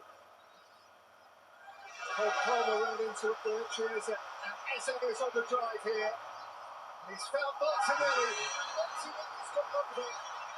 And the referee waits it away. I think he gets the ball initially. It's just the follow through looked a little bit ugly. This is the aftermath, but here we go. Finally, we have a game. he's lunging down. Definitely from where we were, see he gets the ball. It's just that follow, it's that left foot there. It's the follow through that he takes a risk on. I think he'll get away with it, but it's a silly thing to do because he's made a good challenge initially. But when he sweeps his leg with that left foot, that's fine. It's that one there. But I think he'll get away with it. That's not enough, The man. VAR is saying it is checked and cleared. And in the words of James Bell, there is natural contact after he plays the ball. Yeah, it wasn't natural. I mean, he sweeps his left leg up in the air, which he didn't need to do because he made a good challenge. So it's the follow through that I felt was the danger for him. I see why it wasn't given.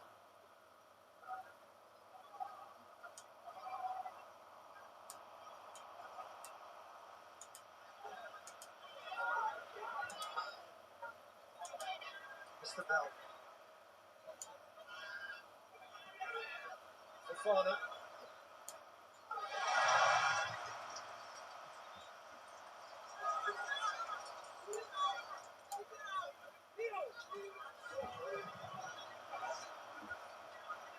Preparing Josh Achilpong to come on.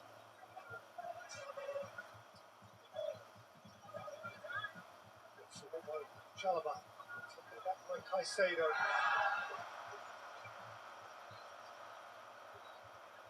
Chelsea said they were going to take this deep. This is now very, very deep.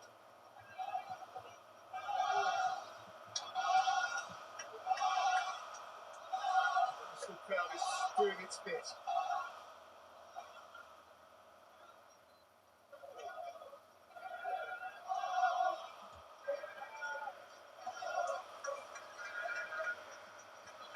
Garnacho.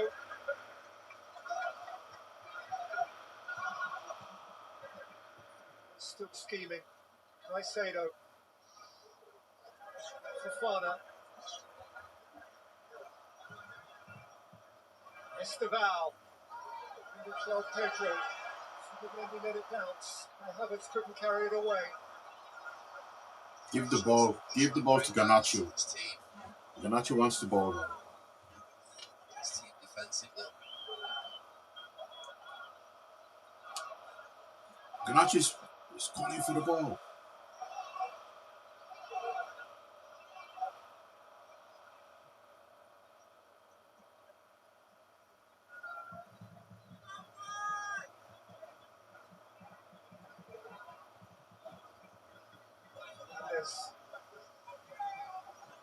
Esteval. Fofana. Fofana's played it in. Arsenal are on the back foot. When was the last time you seen that? His first touch wasn't up to much. He's making a change. Gusto. Right side of their defence.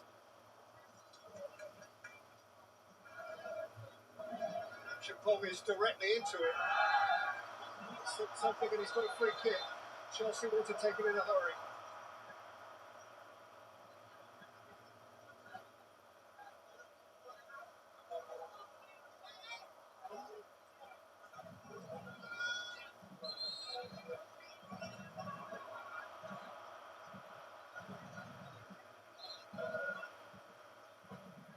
Two and a half minutes shy of the 90.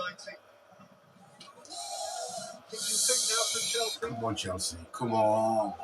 You need a goal. You need a goal. By Fernandez. Goal kick.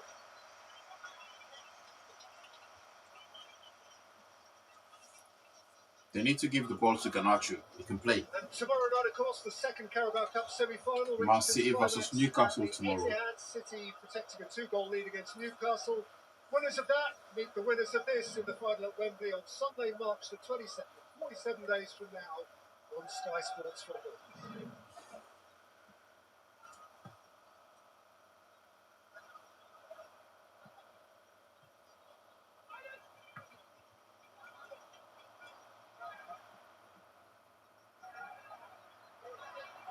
Couldn't keep it.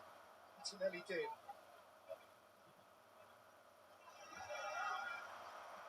Gabriel.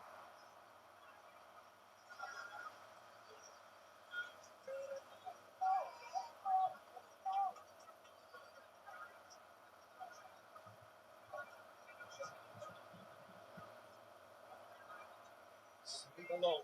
Cucurella away. Garnacho.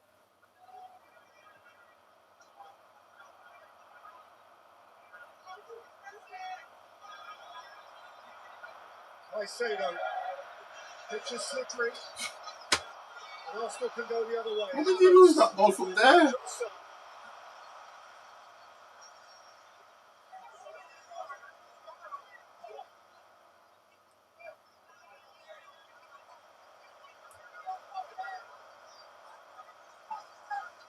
Timber. Trossard. Flipping on Cucurella, but Garnacho read it. Enzo Fernandez out. Caicedo. Cucurella, he's run a long, long way tonight.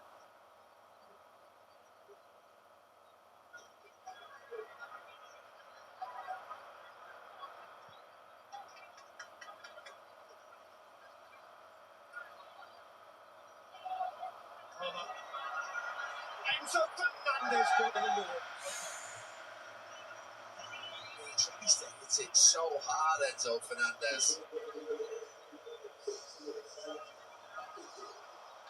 6 minutes. 4 minutes here. 6 minutes to go. Teta could well do without.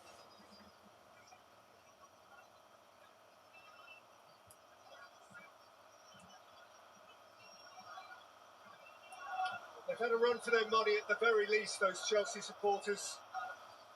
They have stayed in it. It's a ball to go. There are 2 balls on the pitch. Chelsea's immense frustration.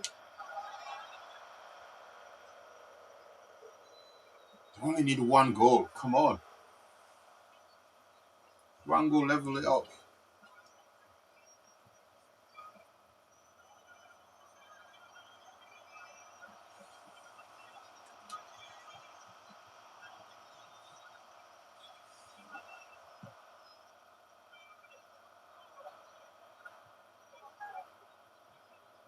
Pedro. Zubimendi. It's penned in.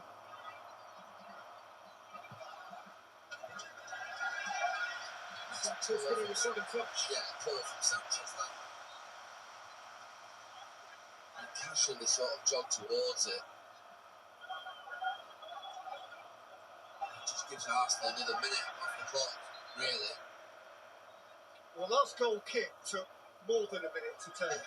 Oh, absolutely. If you've got a set piece in your Arsenal right now, you're certainly not rushing. It's been 2 minutes of nothing.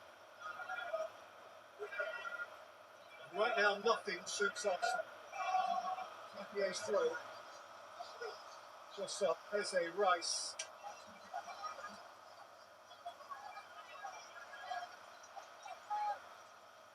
Throwing for the record took 31 seconds.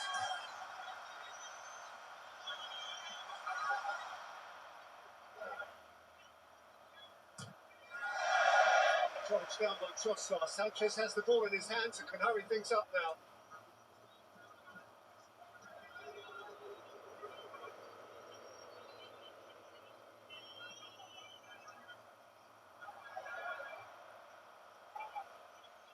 Farmer's gone up top, Champagne's gone up top, so they are now throwing the kitchen sink at it.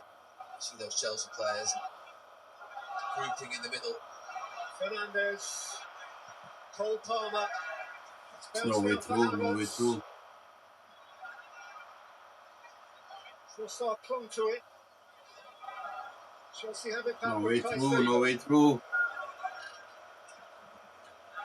It's almost the final countdown, man.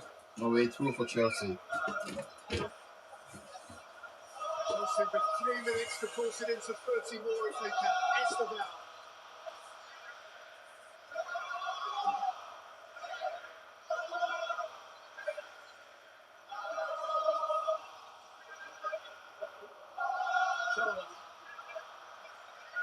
Garnacho. Chasing up Martinelli. Put the cross to the box, man. Fernandez. Chalaba. Garnacho. Caicedo. Aimed up at Garnacho. Away as far again as Trevoh Chalaba. And Palmer. And Fernandez. Pedro going to ground, but Chelsea will have to come again. The Chelsea players over the far side, I think it was Chalobah and Garnacho, they've got to try and work a position to get across it. There's 4 or 5 of them in the middle.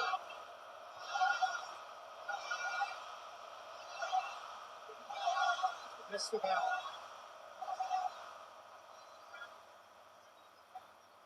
Fernandez, Palmer.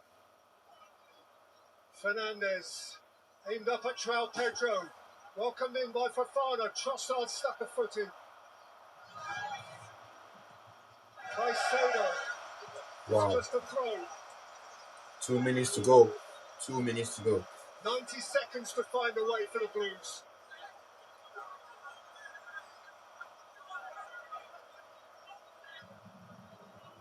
Cucurella. Caicedo. Picked up by Eze. And lumped clear by Rice. Maybe one more attack for Chelsea. So Fernandez to initiate that attack. Pass the ball to Garnacho. Why are they not giving the ball to Garnacho? It's mad. Garnacho wants to break it up. So poor from Garnacho. It's not poor. He gave him the ball too late. He's after it. He's in a race with Sanchez, who wins that race. And there's still 30 seconds on the clock.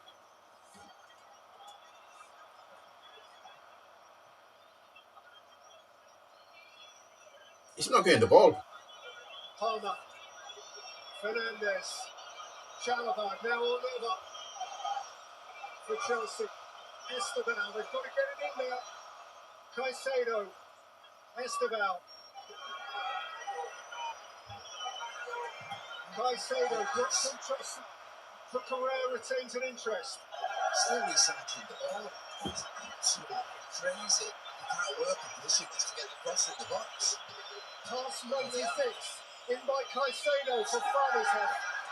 And that's it. Look at those Arsenal players. They know that's it. They kept that clean sheet. And Chelsea just haven't had enough. And Arsenal have withstood everything that's been thrown at them.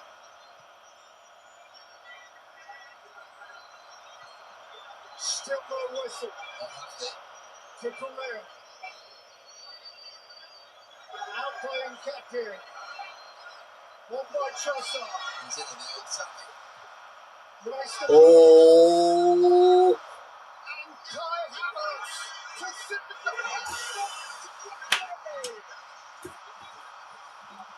It's a pitch invasion of the players. Fucking hell. Chelsea, Chelsea, Chelsea, Chelsea. Chelsea, what have you done?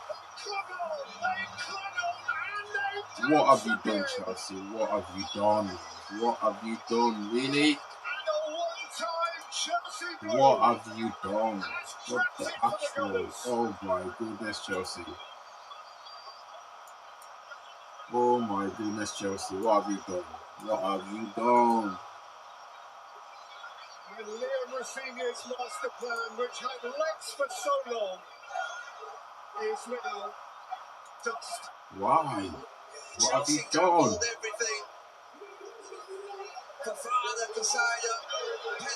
Garnacho's calling for the ball, he's not giving him the ball. Right at the death, Arsenal have defended everything that Chelsea have had, which hasn't been much. Havertz ignores Martinelli. He's got the confidence to skip round Sanchez. And Wembley, here they come.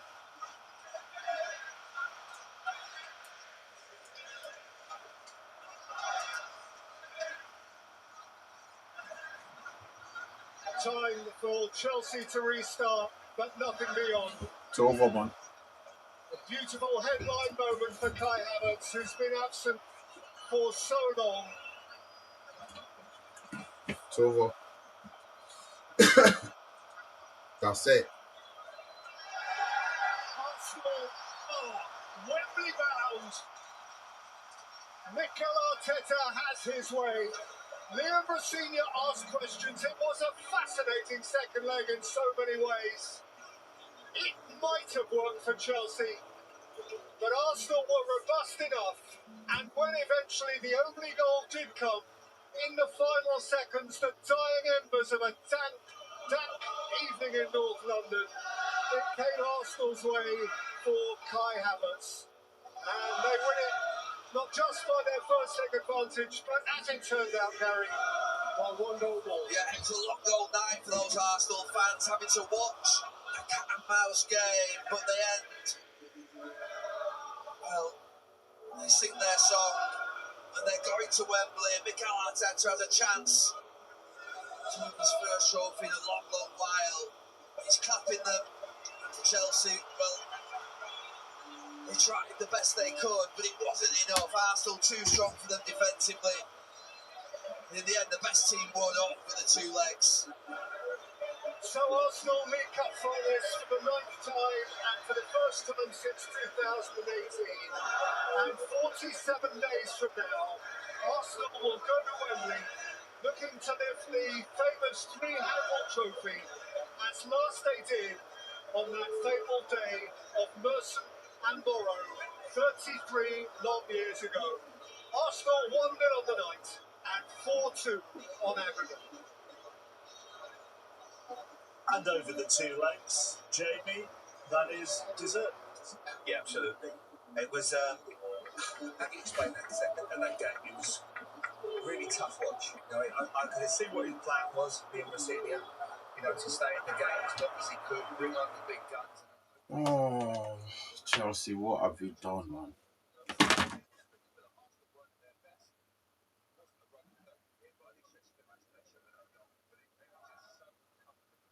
What have you done, Chelsea?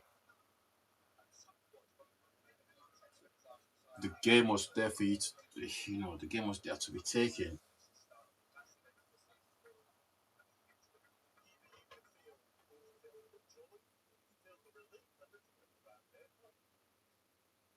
It's a very professional performance by Arsenal, though.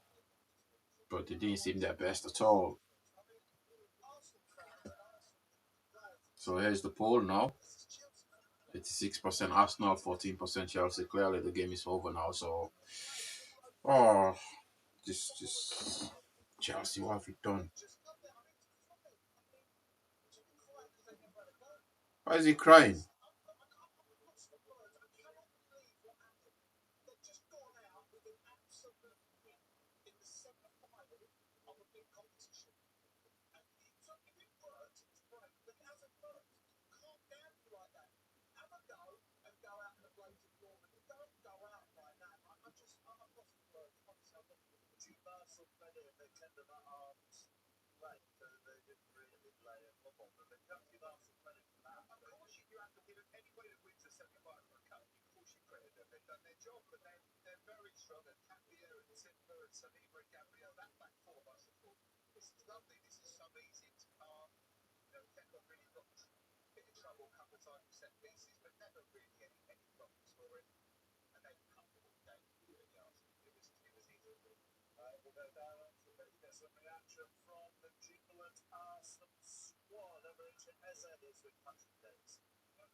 I hope they get Man City you know, and Man City will teach them a lesson again.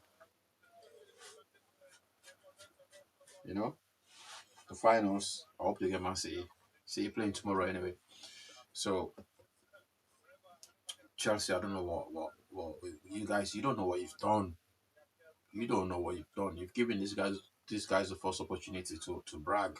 You know, you guys in London, over since 1993, they've not won this trophy. You know, 1993, they've not won this trophy, and you've given them the first opportunity to do that. You know, you're giving Arteta the first opportunity to win a trophy. Come on, man. But it is what it is. 4-2 on aggregate there. Man City are leading 2-0. Man City are up anyway, 2-0 against Newcastle. So you expect them to go through maybe, right? By any means necessary here, Man City, unless because of the form. So they're currently 2-0 up. Newcastle will have to score at least 3 goals. And I can't see City not scoring back 1 goal at least at the Etihad. I think it's a sold-out crowd for them for that game tomorrow. So it's going to be, we're likely going to see Man City, Pep versus Arteta. Hopefully Pep will beat him the finals and, cause more trauma for Arteta and Arsenal fans. But yeah, overall, it was a professional performance by Arsenal. They kept it. They didn't need to score. They just needed to defend. Kept it going for a while. Chelsea handled it really well as well. They played similar style to United, but they just didn't have the finish article, to come on Arsenal. And I'm disappointed the way they used Garnacho, to be honest, because he was asking for the ball like 3-4 times. Fernandes wasn't giving him the ball for some reason. Fernandes didn't give him the ball a few times, and you can see his frustration there. But that's it for the night for us. His former club, it was enough to win 1-0 on the night. Imagine your former player scoring against you to kick you out. out. The Carabao Cup for the So two former Chelsea players are going to through knocked out their whole team. Isn't that crazy? 2 former Chelsea players that didn't want to be at Chelsea. And here they're just going to see, you see, that's why we left Chelsea, because we know. Madueke and Avert, they've helped Arsenal get to Wembley.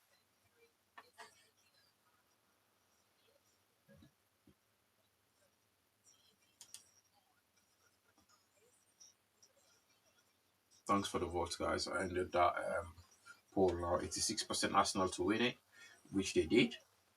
Chelsea 14%. So fair play to the Arsenal supporters that voted for this, or the neutrals. Because I didn't know how to vote on this one.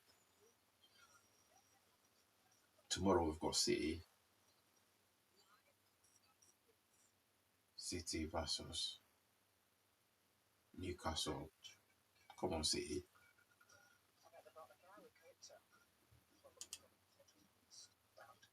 It's possibly the only team I can see beating Arsenal now. Probably be Man City if they get to the finals. But to be honest, Newcastle, they've got a good team now as well. The players are all coming back.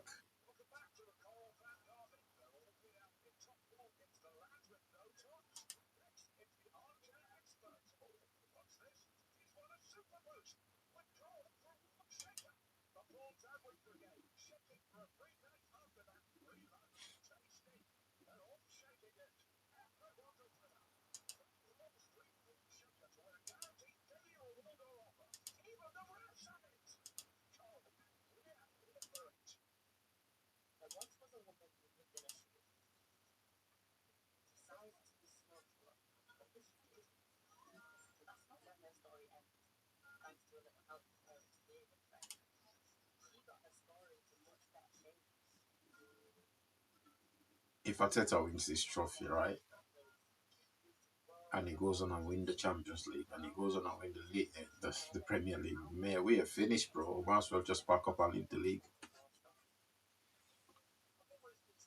No fans will be safe. It'll be almost like Brexit. If Arteta win the league and wins the champion, if he wins the treble or the quadruple, or whatever you want to call it, it'll almost be like Nigel Farage winning elections, becoming the Prime Minister of the UK. Because, bro, nobody's safe. No one is going to be safe if Arsenal win the league or win the treble. Nobody will be safe. No fans. I don't care. No fan base will be safe if Arsenal win the league. And I just hope Pep can do the business tomorrow and go after Newcastle, score more goals, and then go after Arsenal at Wembley, beat them. Because otherwise, we're not safe, guys, if Arsenal win this trophy or any trophy. No fan base is safe. No one. If Arteta wins this, you feel like Nigel Farage wins the general election to become the UK Prime Minister. Then you give all his fanboys, the scope to go do whatever they want. You know what I mean? We can't afford it. We can't afford to let Arsenal win any trophy at all. But I blame Chelsea for this.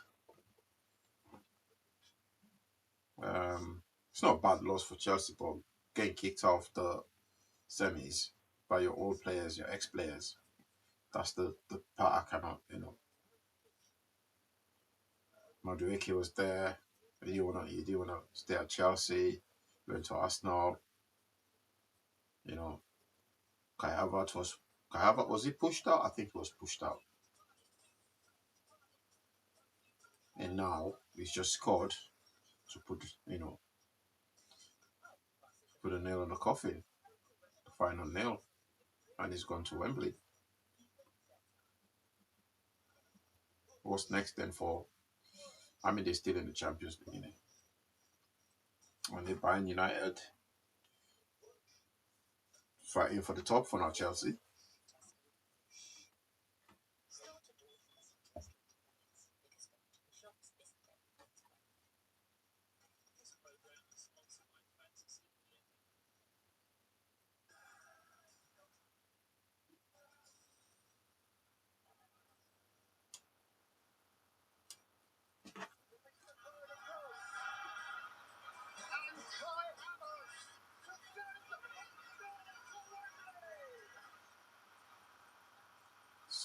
Such a silly play as well, the way they considered that goal.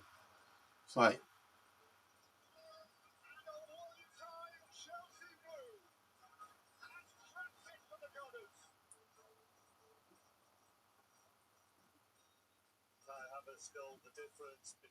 since he came back, to be fair, since Kai Havertz came back, he's done really well for Arsenal.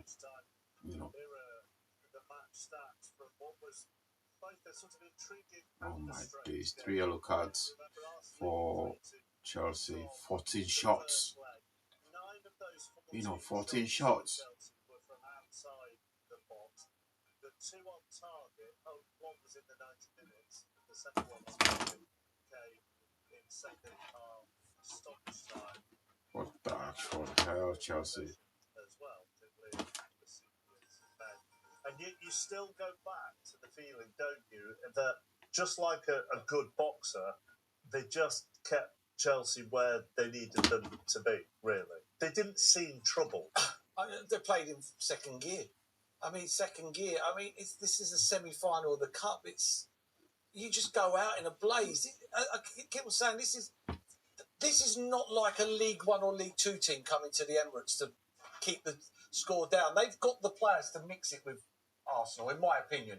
In my opinion, they got the players to go, and they didn't have a go. And there's ways of losing. If they'd have lost this game 3-0, and they had shot after shot, and Kepa was brilliant in goal, and they sort of broke like that 3 times on him, you go, yeah, that's the way it is. You see for Fafana there, he played well, but he's crying. He's probably crying because he knows it. An opportunity missed. No, of course you will. As a player, you'll be in that dressing room after and think, didn't give it a go. I played in games like that, and you come off, you think we just got beaten, and not even really. If you'd have turned up today, Paul, you didn't know the score, you'd have thought that Chelsea were winning.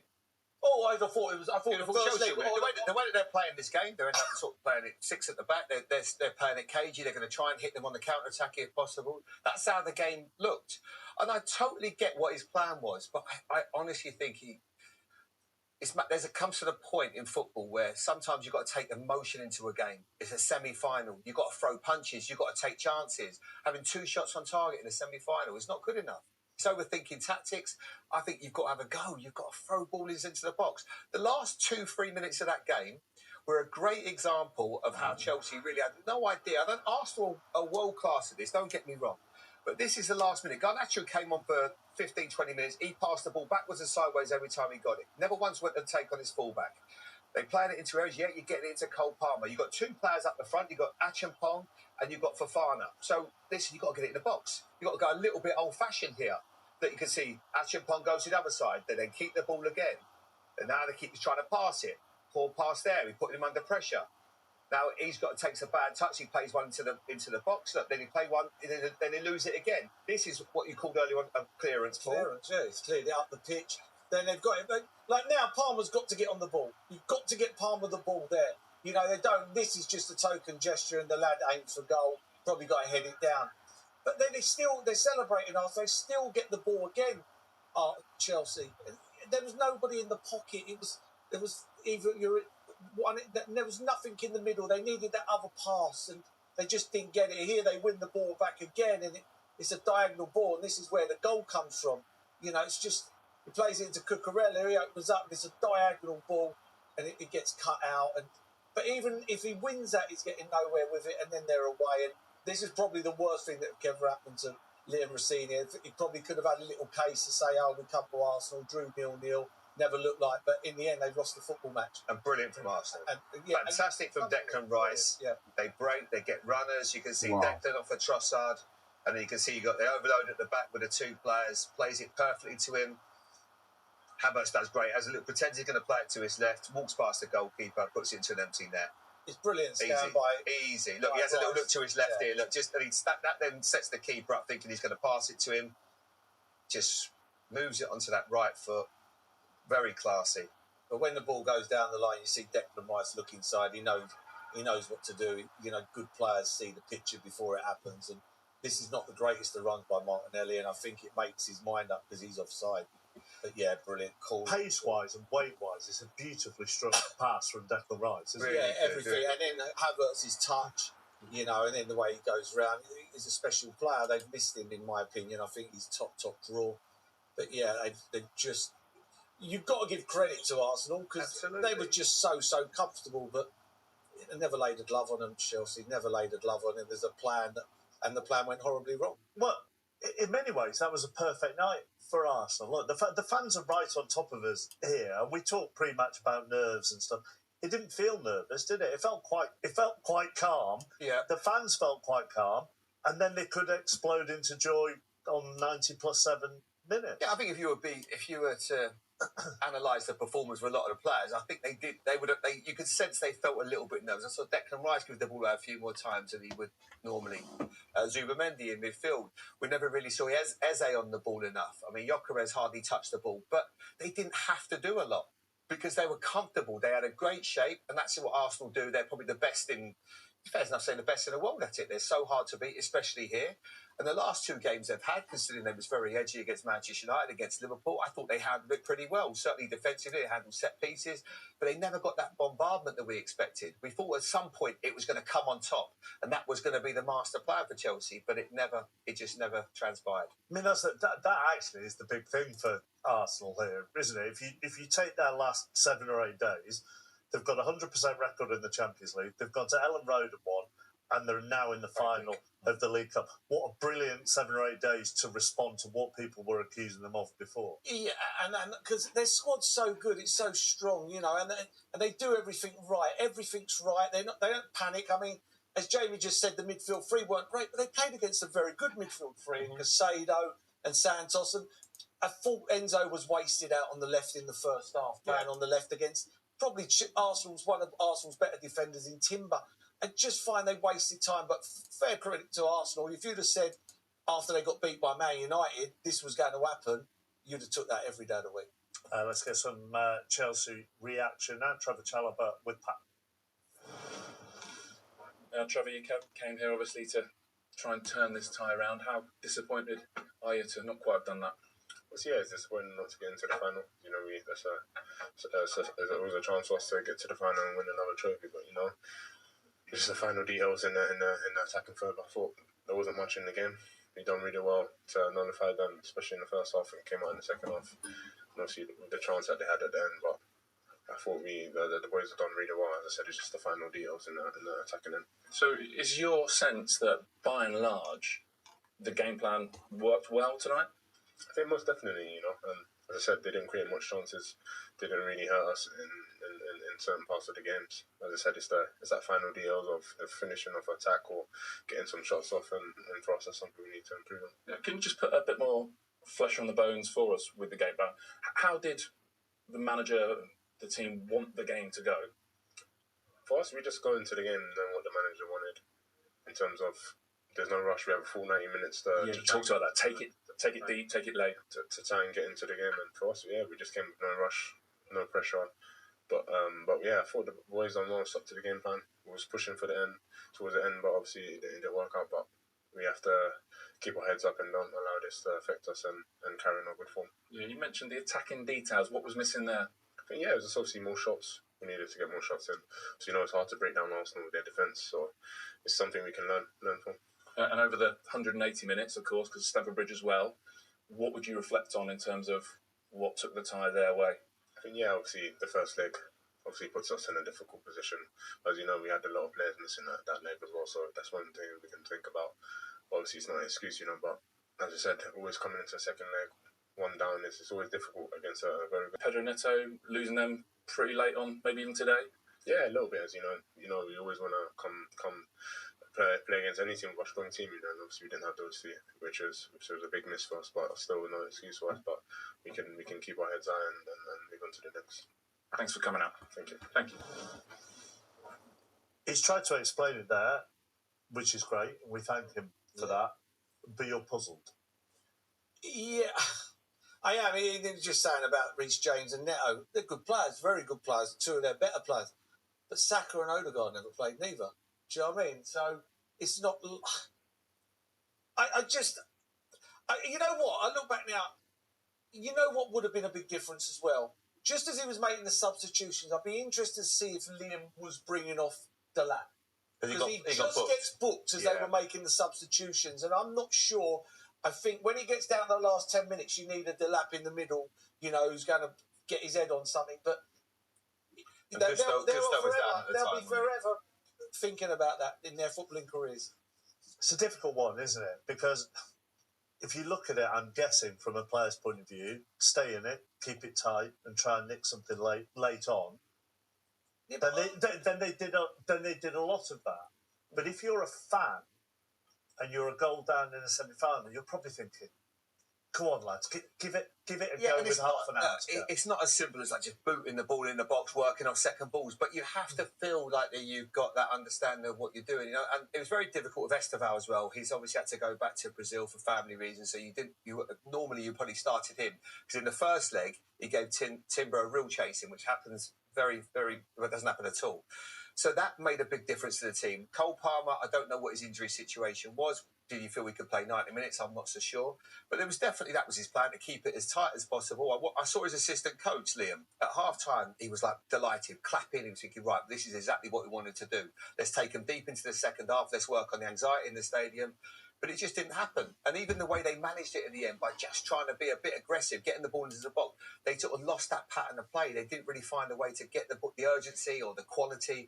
The quality they showed the weekend against West Ham when it was tight, when they're 2-2, and they managed to squeeze a goal out of the end with pure quality. They didn't have that was once wave today. After wave, though. Yeah, it was, and it was a chaotic energy. There wasn't that today.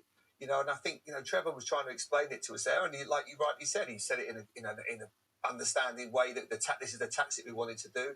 But I feel that in semi-finals, it's just a completely different thing altogether. You've got to throw caution to the wind. You've got to get the ball into the box. You've got to make yourself.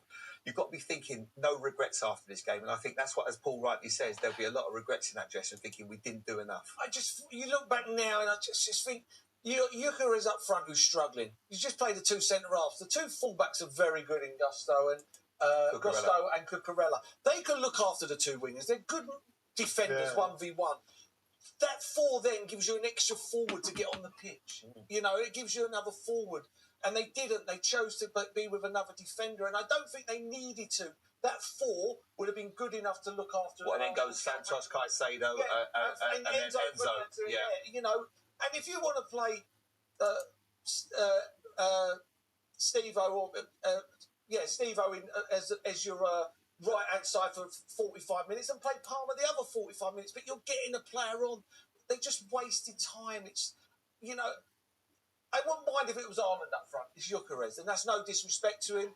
But if you've got two centre-halves who can't look after him, then you're starting to worry. You mean Esteban, don't you? Yeah, Steve-O. Yeah, Steve-O. Steve-O to you.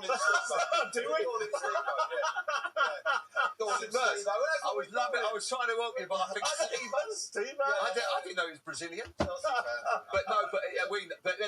I also think that the fact that when you've got the two on, then you haven't got an option to bring someone else, another striker on, Mercer. I know you said he could take that, but you should be able to trust the striker if he's been booked. Come on, give me 20 minutes about getting a booking. Yeah. I just can't believe what I watched. Well, I tell you what, let's get the thoughts of Liam Rosenior and find out what he made of it all. He is with Patrick Davison as well.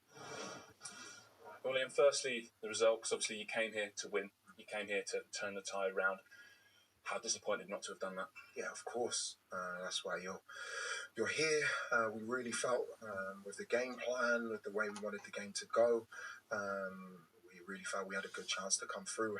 A really difficult game in terms of the result, not what we wanted, and we have to keep improving. I'm seeing clear improvements from 3.5 weeks, 4 weeks ago when I joined to now, but tonight the result didn't go our way. Just tell us a bit more about that game plan and how much did that game go, it might sound odd now, but how much did it go as you wanted it to? Up to 60 minutes.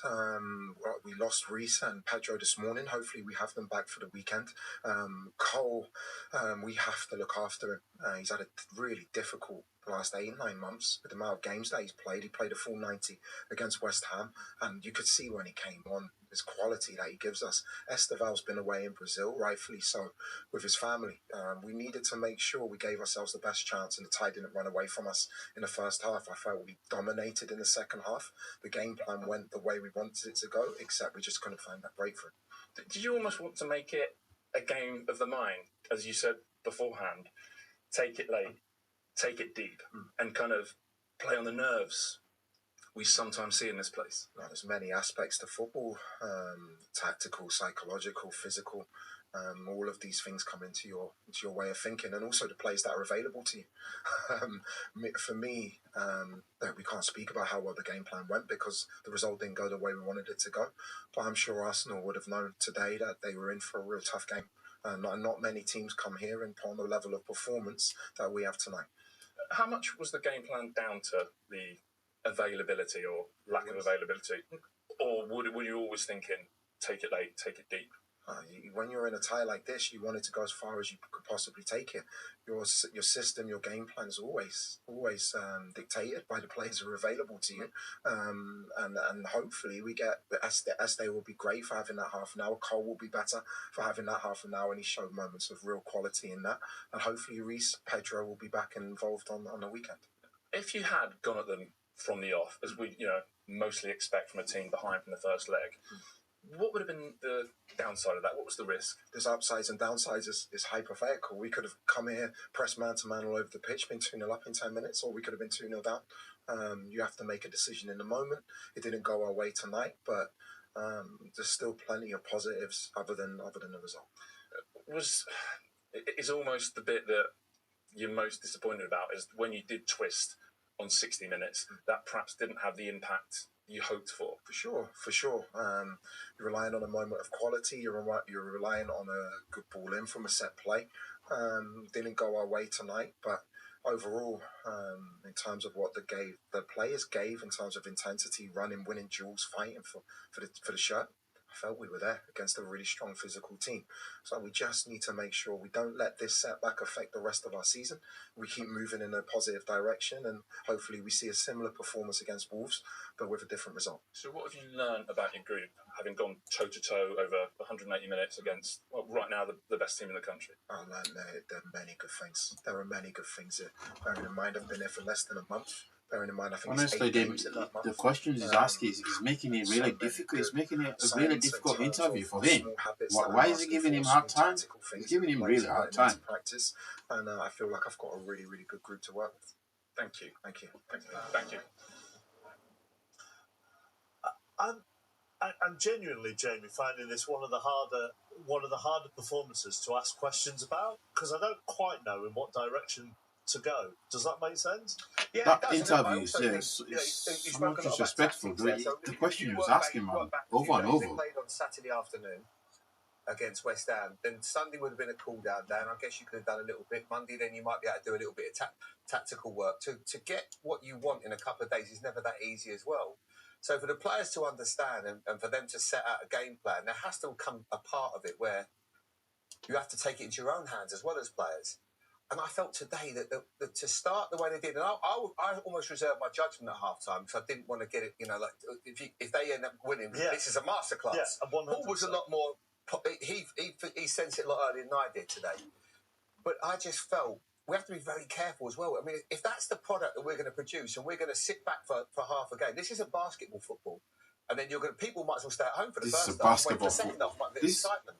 We don't need This is that. a basketball We don't need to go football. down that route at all. And I felt today that was how it felt a little bit. Well, this is what we're going to do. We're going to sit back and we're going to feel it out, and we're going to maybe put a few jabs out there if we can. But this is a semi-final of a cup. You've got to go for it. Having said that, in your eras, there would have been times in games where people set up defensively to try and nick something.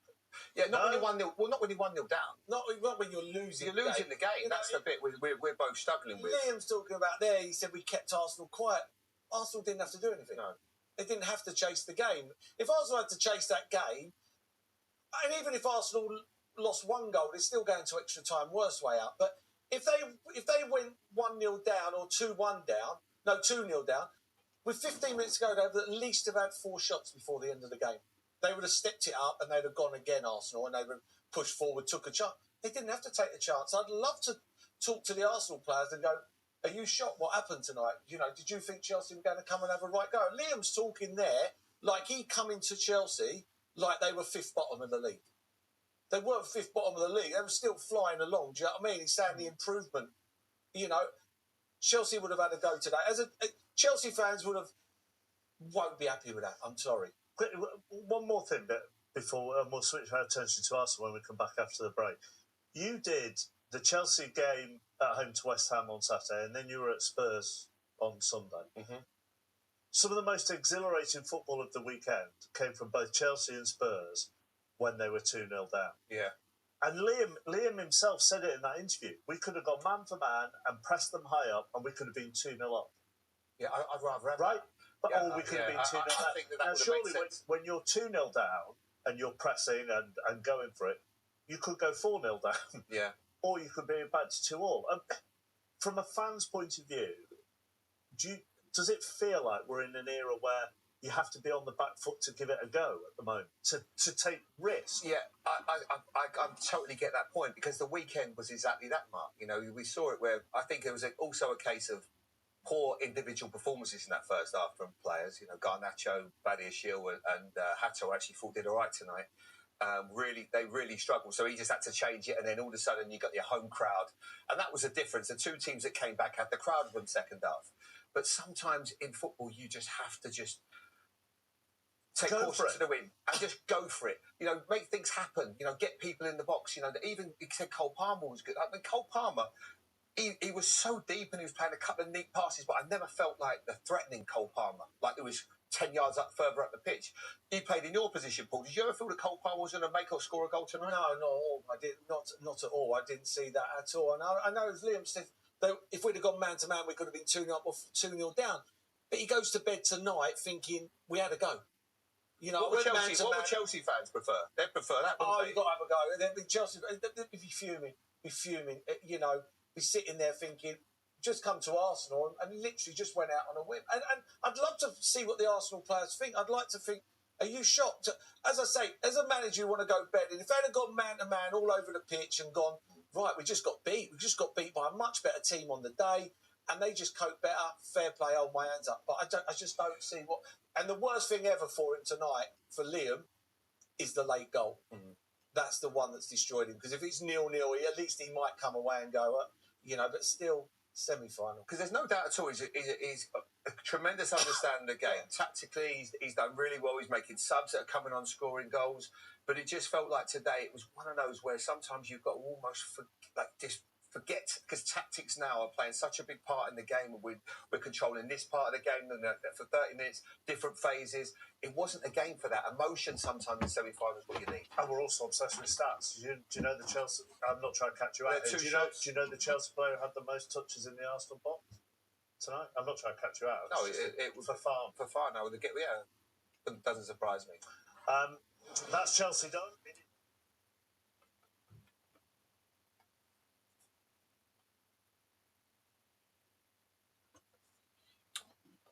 Ooh, they're not gonna give him time to rest, are they, Rosinho? I mean, they contain Arsenal. They try playing them the way United played them. For the best part of that match, it's just that final, that last minute, where they thought, let's go get it, let's go for it, and they fell short. So, from a fan point of view, Arsenal played a really defensive game, where they allowed Chelsea to have the ball most of the time. But Arsenal didn't need to score. They didn't need to score, and also they didn't need to concede a goal. So if they kept a clean sheet, Arsenal would have still qualified. Liam should have, second half, he should have pushed for it, which is what he did second half. He made the substitutions.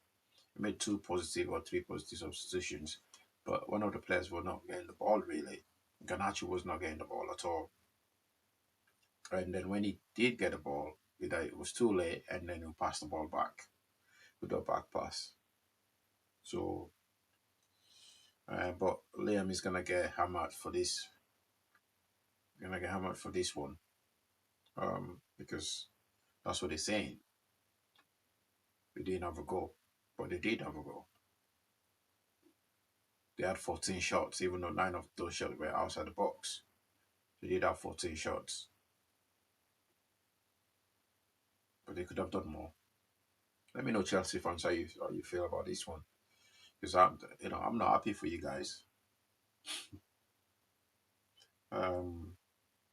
You've given Arteta the opportunity to win a trophy, and you're giving Arsenal fans the bragging right over you guys in London. They've not won this competition since 1993. Some of these players were not even born yet. None of them actually in that team. That's how long it's taking Arsenal to win this competition, and now they have a chance. They have a chance to go ahead and win it. Arteta as well. Liam will learn from this. Lost the opportunity to get to Wembley, his first final as well. I wonder what the Chelsea ownership will think now. Because I do think if Maresca would have probably taken them to the finals. Or is it just me that's thinking that? I think Maresca would have taken them to the finals,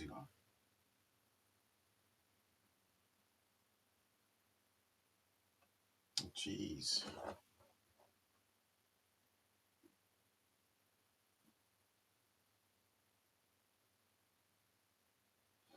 I want to hear what Arteta got to say. I'm just waiting for the Arteta interview, then I'll end this stream. It's coming up shortly.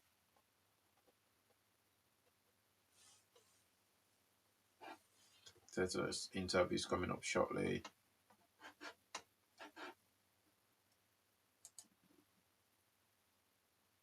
What do you think, Chelsea fans or Arsenal fans? What do you guys think? Did Chelsea do enough? Or Arsenal were, Arsenal did enough to just cover the, to just protect their lead.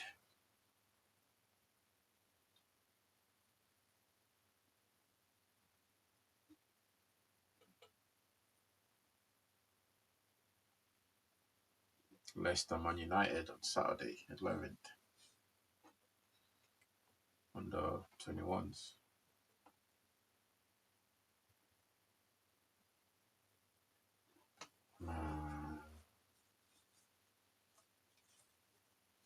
And here comes the Arsenal interviews now. Stay on.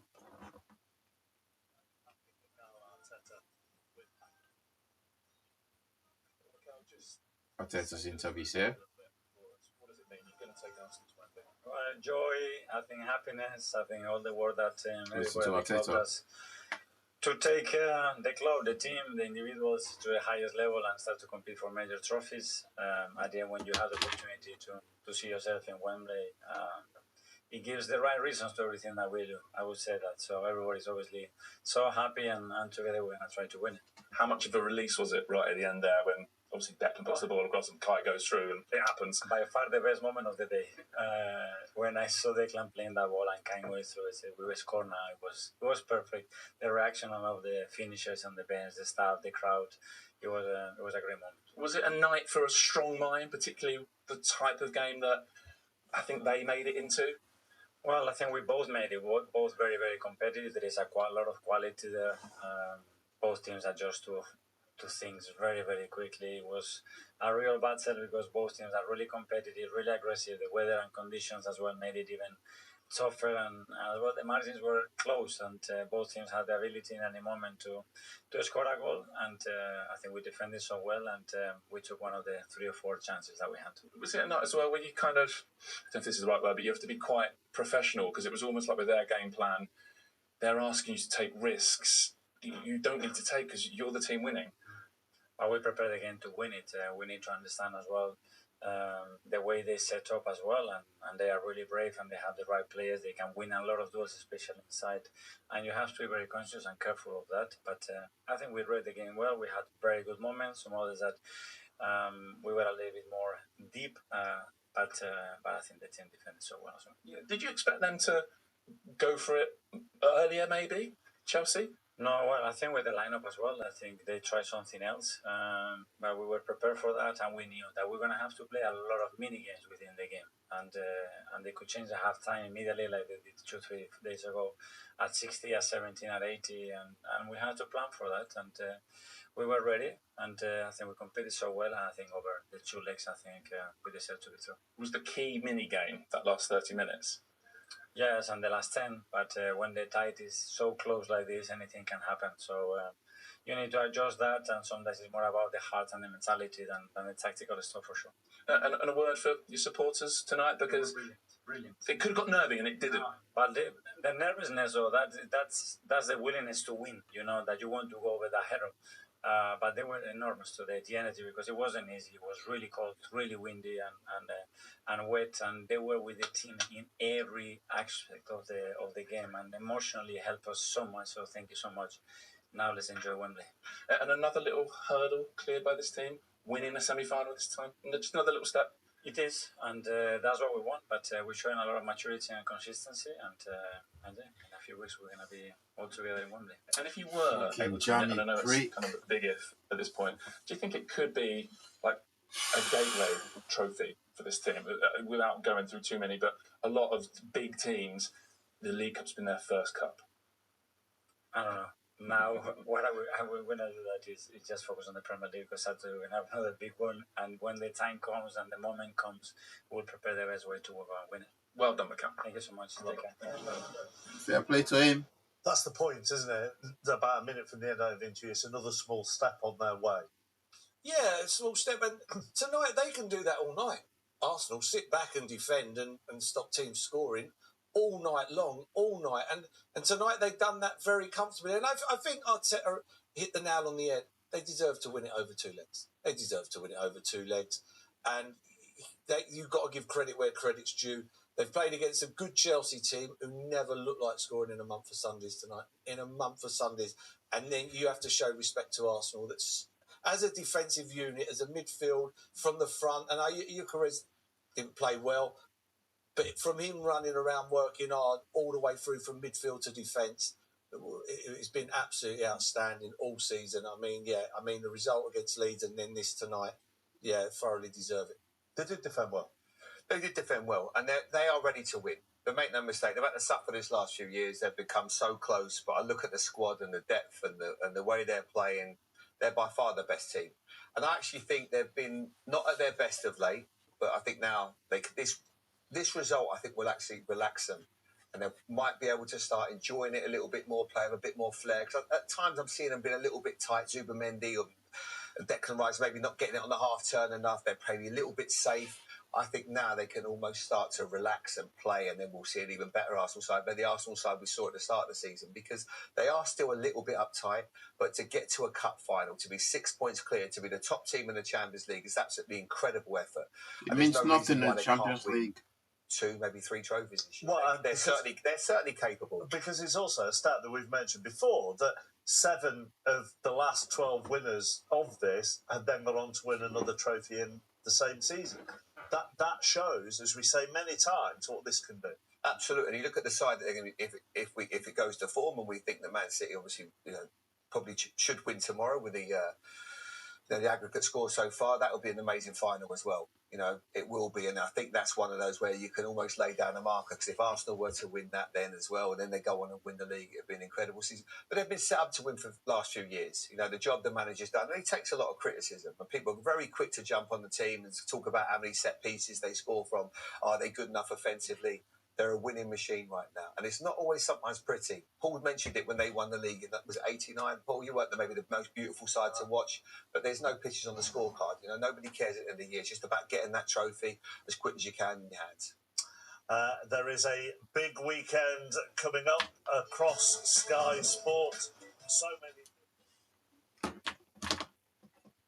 All right, guys. Thank you very much for watching, and I hope you guys have liked the stream.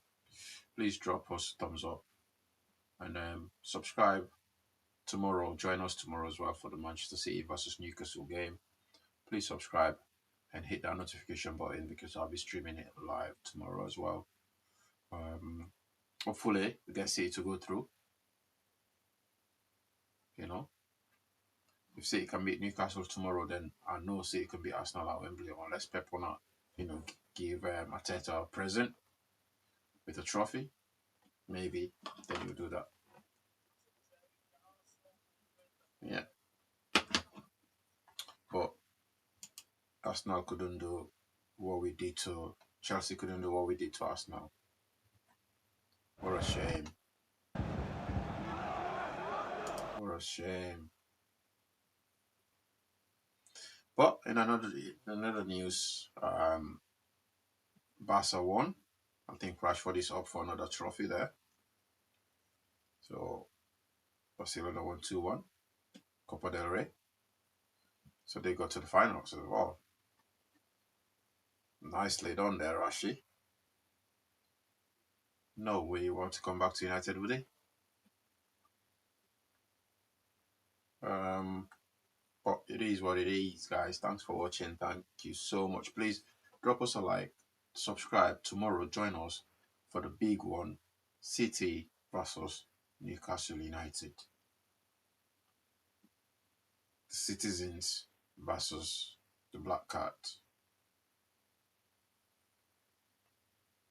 I just know City will win that game tomorrow, because they're already 2-0 up. Unless they've underestimate Newcastle, then maybe a different conversation tomorrow. But please join us tomorrow for that match. And in order to do that, please subscribe tonight. Yeah, if you subscribe tonight and hit that notification button for tomorrow, City versus Arsenal. Please subscribe.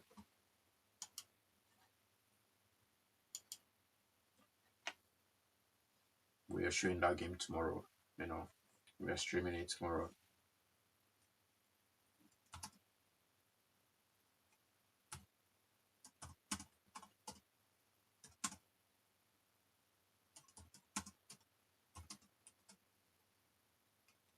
City versus Newcastle tomorrow live. Subscribe and join us tomorrow. Congratulations to Mikel Arteta.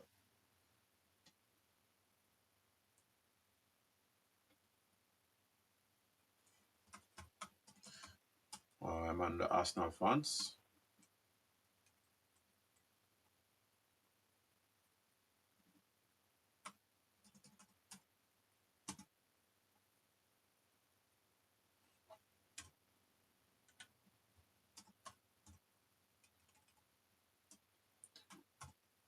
Don't forget to subscribe, guys, for tomorrow. Don't forget to subscribe. We're going to be here tomorrow for Man City versus Newcastle.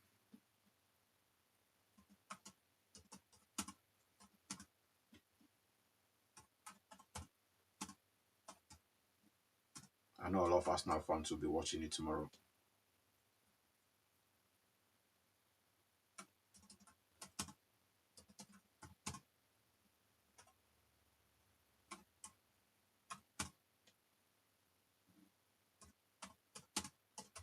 Hit that subscribe button for tomorrow, guys.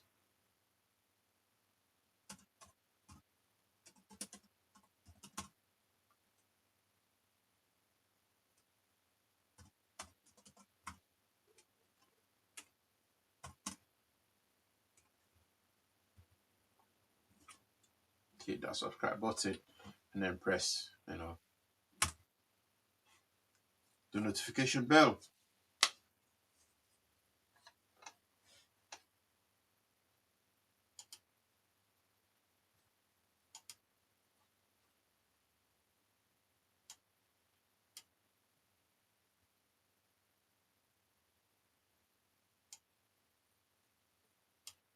What's this?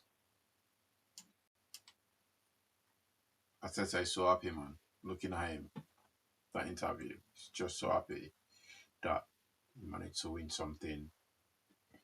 Get himself to Wembley, where he got his team to Wembley. Fair play to them. Overall, over the two course of the two leg, I think Arsenal deserve to go through. But that final minute, it's like, Chelsea, what have you done? What have you done to us, man?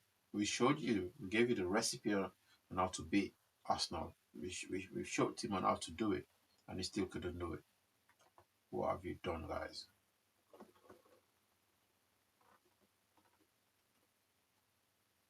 But thank you all for watching anyway. It's been a good stream. It's been a good live.